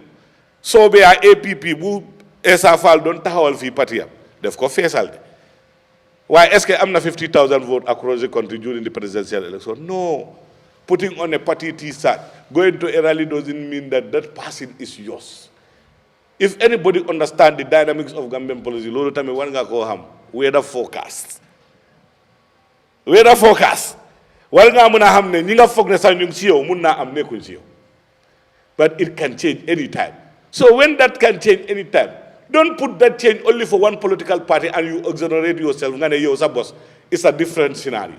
That scenario applies to all political parties.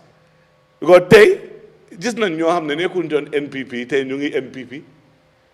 Am na ñoo xam ne woon ñu ngi woon NPP démba tey nekkuñ NPP. Amoon na ñoo xam ne that time that you were organizing your rallies ñoo xam ne ñu ngi fa woon tey nekkuñ fa. I can bet and tell you. Am na ñoo xam ne they were with you there in those days, today they are not with you. Like any other political party. But so many structures and organizations, UDP are not being compelled and will not be micromanaged by any group, any political party. Respect should be reciprocal. If you are coming today in 2016 or in 2026, you are calling for respect. What about somebody who have been here for 30 years? I'm not lip, I'm not mayor, I'm not chairman, I'm not councillor, I'm not deputy. We call for respect. Ngane koku waruta ote for respect. Dafa wara no pireng mu stand by. Mu yow play to your playbook. When we went through a candidate list, if there is a betrayal, I will repeat. What they could spew, they are just spewing garbage. If they want to go and confront, let them go and confront Adama Barrow. He is the only betrayal of the coalition trust. Because Momland def candidate led, Momland Sanil Karta, Momland our authority. Don't blame anybody for his failure or his successes. It's based on Adama Barrow. If there's any betrayal in any coalition, don't call UDP in that. Because you said candidate-led. That is what you are calling for right now. So why should you call a political party's name and connect it to that? Lord is called hatred for that political party without no justifiable reasons. The numbers and the principles they bring up are not universally accepted anywhere. Kumbabu amdei, kumbabu amundei. Thank you. Ate kelajan. Thank you. Good. Bala mo ideal siyan pour ñu ñëw jeexal bi mooy di last round. Mr. Pac, tey lan moo nekk sa projet gi si lépp moo xam ci sa carrière as an artist wala sa youth advocacy bu nga def tey One Pac ci ban projet la nekk ndax yaa ngi liggéey si projet boo xam ne xëy na yaa ngi wax si sa youth advocacy bi nga nekk def mbiru drogue ak yu mel noonu. It's the same shit. Yeah, so just it's the same say no to drugs and child defilement bi rek la. And I mean on my youth advocacy projects, this is the continuation and the thing we will be doing, and this lii lañ nekk di def. So léegi am nañ ay few leaders of this country that are coming on board, putting the support in, you get me? Why ne musical side tey boobu dama koy paak loolu indi ma fi. You get me? But foog naa time bi jeex na te non yow kay man suma boss waaw yow léegi dama la bëgg a release ok man léegi dama bëggoon dama faj like waaw finally lan ngay wax maybe finally li may wax daal bu ma opposition bi may chance man as a neutral body may wax ne government bi moo njëriñ Gambian youth than the opposition nañ opposition bi tamit feeñu si Gambian youth yi ba Gambian youth yi mun a gis seen boppa si ñoom because right now ñun ñooy doole bi te suñ bët ubbi nañu ku ñu faale la yaa ngi understand te ni ngay wax ne su ma ne youth sa nekkul this homeboys de and this students de ñun mbeeda bi ñu ñooy doole bi te maa ngi wax benn affaire comme kersa mum fa waaye su dëgga ñëwee bro this election nekkul Barrow o diggante Bensouda o UDP election bi diggante Bensouda la ak UDP pour ñu clarify who stands waaye Barrow dem na de so party wise lii moo fa nekk Bensouda is the second runner waaye every Gambian youth man lu may wax daal ñu continuer moo gën ñu start opposition bi faalewuñ thank you let's go with the government ñu wax suñ problème bi ak ñooñu suñu faalewut ñu jox leen gannaaw waaye every Gambian youth as for now government bi moo ñu xaamee te moo ñu faale man de read my lips am NPP sa naal daxandile yaa mooy thank you whether the brown envelope laan na ndax laanu loolu deal with it comme que loolu rek ngeen gis yéen gisu leen suma no against drug gisu leen caganisme bi ak lu may xeexee voluntarily pour Gambian youth muy opposition bi muy government bi léegi government bi jox nañ ma attention they are coming part of that move so ñu ñooy dégga ñun youth si so bul leen dem waste ak be there for just expectation opposition bi suñ buggee ñu faale leen ne ñu faale thank you waaye ku ñu faale lañ faale thank you and maa leen koy waxaat man maa ngi wax like a local champion and a natural body that is seeing what he has shot li ma xam mooy second runner de bro loolu is Bensouda all right waaw thank you thank you so much he's the biggest part here kontaan nañ trop dafay clear out rek moo UDP ñu setul once and for all jërëjëf waaye xam moom la naa moom dañ ko release mu ñëw dem non noonu la fa demee sax continuer xaaral saa dina ñëw dimbali la si mic bi balaa ngay jóg su ko defee rek ñu continuer jërëjëf comme ni ñu koy waxee rek Sunu Réew plateforme la boo xam ne nekkul plateforme pour politiciens yi kese Sunu Réew du political platform Sunu Réew current affairs show la boo xam ne every Wednesday dañuy xool lan la ku nekk dinañ ko jox plateforme muy baykat bi muy jaaykati mboq mi muy jaaykatu gerte gi muy jaaykatu lu ne koo xam ne Gambien nga te am nga voice boo bëgg a joxe boo ñëwee Sunu Réew fii dinañ la dalal ak koo mën a doon dinañ la indi fii nga wax so loolu lu ñu war a leeral rek One Pac Gambien la comme yéen ñuy seetaan nu ngeen doonee Gambien ak keneen so génne na song bëgg na ñëw waxtaan ci waxtaan tamit gis-gisam ci réew mi of course dañ ko koy jox because of voters card bi président Adama Barrow am boobu la One Pac am ID card bi président Adama Barrow boobu la One Pac am so Mr Damfa last kii ñu ngi doon waxtaan ci border crisis bu amoon ci mbiru Sénégal ku ci nekk daf ci cofoon tuuti rek te loolu ñu bari waxoon nañ ne nañ ko continuer ñu promotion nañ ko so bëgg nañ dese nañ 30 minutes ñu ku ne rek laal si wax ci li nga xam ne moom noonu la ko gisee yow tey ban gis-gis nga foog ne loolu moo nekk lu ñu war a yoon bu ñu war a jaar pour mën a sort out that border issue ci diggante Sénégal ak Gambie ndax réew yi nuñ jégalantoo su ko defee ñu mën a avoid am lu conflict wala sax mara deytaali yow nan nga ko gisee aparaka baake yalon garmi ñaton kaya mandi sako if we political elected leader sako banku ñaton kaya amandia you know the decision critical decision making lebici decisions mi yalon ko it can go either way as a moral life lose somebody can lose his life immediately as a moral life fanam dada no immediately so wala na nin ko dol nate kan ay hakil tan ko la nginin ka ay sabato la nyininka ay kumfa la nyininka among Kaweya because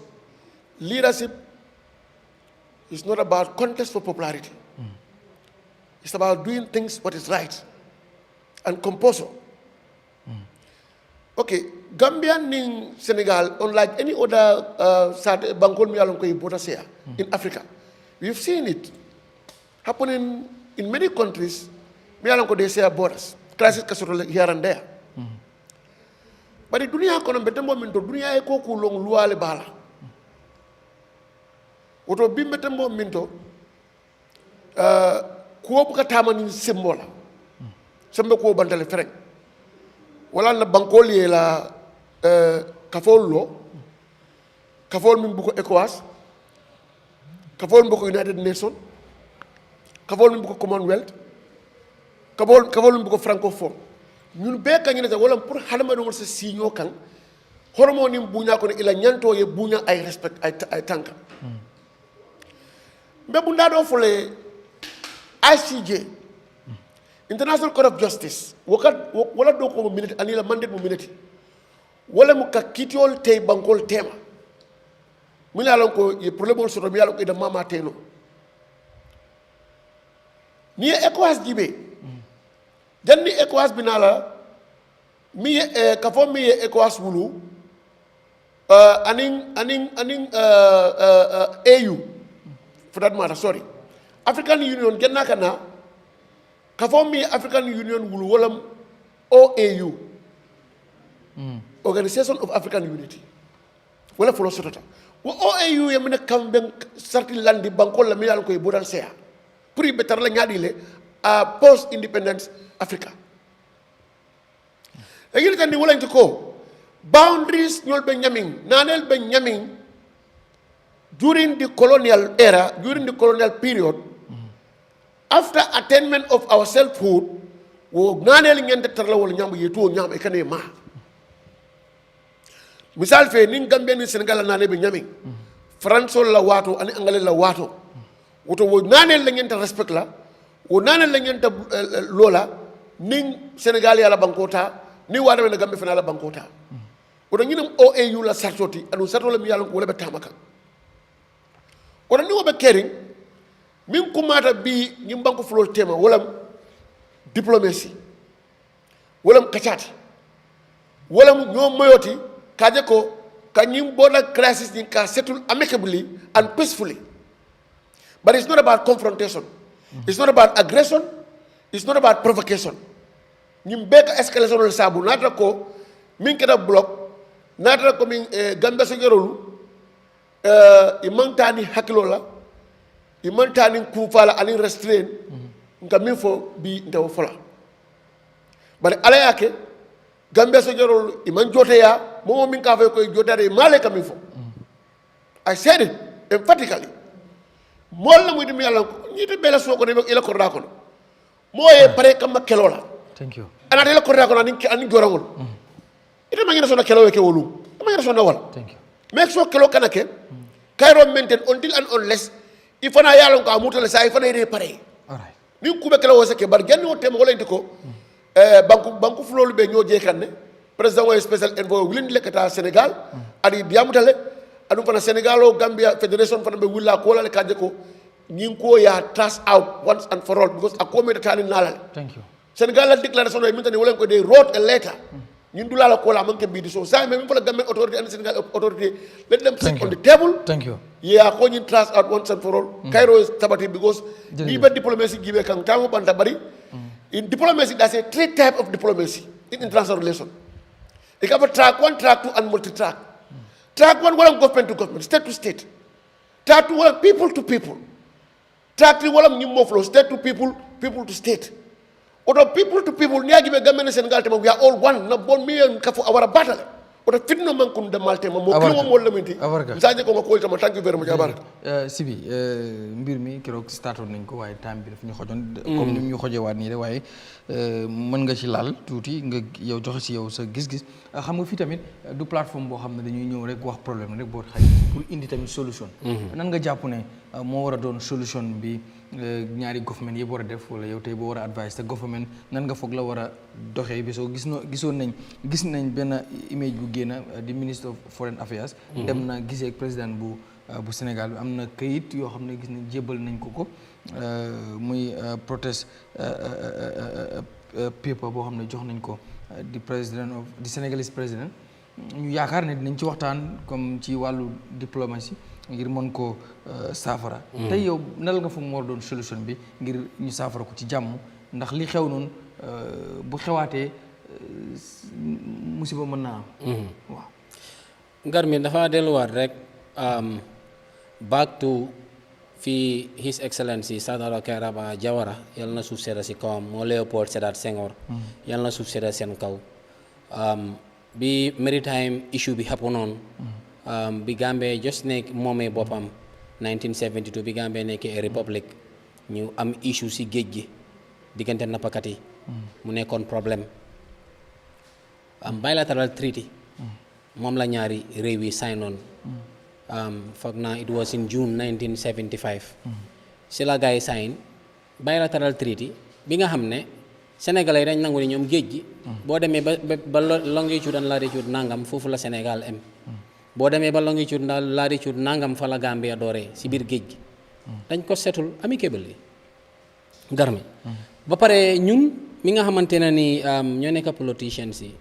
dafa important suñ sovereignty buñ ko compromise with any country because su ma nee waruñ ko compromise with any country Sénégal nekk na réew moo xam ne ñun kenn gënuñu koo bëgga man suma xaaji famille bi yëpp Sénégal lañ jógee you get it am naa suma mbokk yoo xam ne they are very close to me dearly ay sénégalais leen am na suma rakk yaay yoo xam ne Sénégal lañ juddoo so ñun kenn gënuñ ñoo bëgg a réew yooyu fonk ko ma am fa suma baay am na fa ay kër am fa ay tool comme Gambia fii so ñun kenn gënuñ ñoo soppa ñaari réew yi nii bon dafa am loo xam ne Sénégal du ko jëlal Gambia te foog naa loolu tamit Gambia waru koo jëlal Sénégal ngar mi naa la jox classical example because dafa am loo xamante ne ni su xewee ñun Sénégal daf ñu ëmba si ñetti bunta te loolu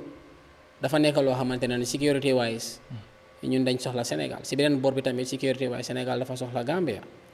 because of bés bu ñu tëjee suñu booda bi fara feñe poste ayib si la Sénégalais di understand the importance of Gambia Yahya Jammeh loolu la daan def daf daan xëy rek tëj booda bi ña ñoo dee feel pressure bi Sénégalais because of that is the shortcut to Casamance seen njiit yëpp noonu lañ dee jaaree time campagne bi su jaaree ñoom ñëpp noonu lañ dee jaaree pour dem Ziguinchor garmi so ñaari réew yi ñun liñ si dox liñ si bugg a yëpp mooy jaama wante dañ am UN Charter article 2 subsection 3 dafa ne peaceful resolutions moo war a happen su ñaari réew amee issues so peaceful resolution boobu noonu warta jógee si benn boor rek dañu war a respectante di seen loi yooyu noonu tamit garmi dafa am yu bëri yoo xamante ne daf ko wax UN Charter bi article 2 subsection 1 dafa ne sovereign equality suñ ne sovereign equality Sénégal dafa am fu mu am fu mu dooree Gambie tam am fu mu am fu mu dooree garmi te buñ fàtte 2011 diggante booda Daaru Salaam bi ak Jibooro bu problème bi xapunee ñaari réew yi dañ nangoo form a boundary commission boo xam ne ñaari réew yi parce que bokkoon Ministry of Local Government and Lands bu Sénégal xawma physical planning ak Ministry of Local Government bu Gambia ngay am fa ay representative ñu ne Sénégalais yi nañ abandon seen old post bi ñu dellu gannaaw you get it because village bu was not part of Sénégal but tey rek maa ngi gis ne seen post bi abandon noonu 2011 bi gars yi resolute on that dispute gars yi tey ñu ngi fa delluwaat di sampaat ay bloc di bugg a defaraat am post boobu noonu am garmi so te da ngaa seet leen na tamit garmi gis nga UN Charter bi tamit section 2 subsection 4 dafa daxa bépp réew muy war a jël doole mel ni comme military intervention or nga war a use military installations or weapons or any kind of weaponry nga bugg a forcefully dugg si beneen réew pour def loo xamante ne ni peaceful resolution moo ko waroon a tënk loolu ñoom yaa xam nañ la waa yooyu noonu even though su fekkee ne fancy block bi ci Sénégal la nekk niñ ko defee is unprofessional, is uncalled for, is a real provocation to our internal security. Because of ñoom ñu ngi ñoo won ne ñoom faalewun nguur bu fi nekk ñoom they will take the laws into their own hands. te am na boor yoo xamante ne ni bu dee bloc fancy soldats yi dañ dugg ci biir Sénégal ay 2-3 meters la garmi ndax jaroon na disgrace boobu noonu yëpp ñëw di disgrace Gambien yi nga dem ci yenn village North Bank region sénégalais yi dañ tëb ñaari village ñëw teg seen checkpoint village yoo xamante ne ni alkaalo yi ñëw neen report to di ministry ne village yooyu noonu bokkut ci Sénégal musu ta bokk ci Sénégal ndax Gambien yi soldats yi dañ jóg dem di daaneel seen bagage yi wala di toj seen police checkpoint bi fa nekk defuñ ko soo am na lu bari loo xamante ne ni garmi ñun suñ réew mi dafa nekk réew moo xam ne réew yi jaama la te jaama la ñoo ñaan ci biir réew mi ni Gambie bés bu yëngatoo ñu ngi daw Sénégal bés bu Sénégal yëngatoo ñu ngi daw ci di ñëw Gambie ba dafa am loo xamante ne ni waruñ koo fàtte su fekkee ne ñun suñ nguur gi dëgg ñun suñ national sovereignty daf leen ñor sovereignty du affaire yi booda rek garmi sovereignty dafa ëmb lu bari sa xaalis si boppa mooy sovereignty sa économie boppa garmi mooy sovereignty sa ceebi boppa sa diwlini boppa garmi mooy sovereignty sa courant yi boppa sa soldat yi boppa sa state guard si boppa sa intelligence si boppa mooy sovereignty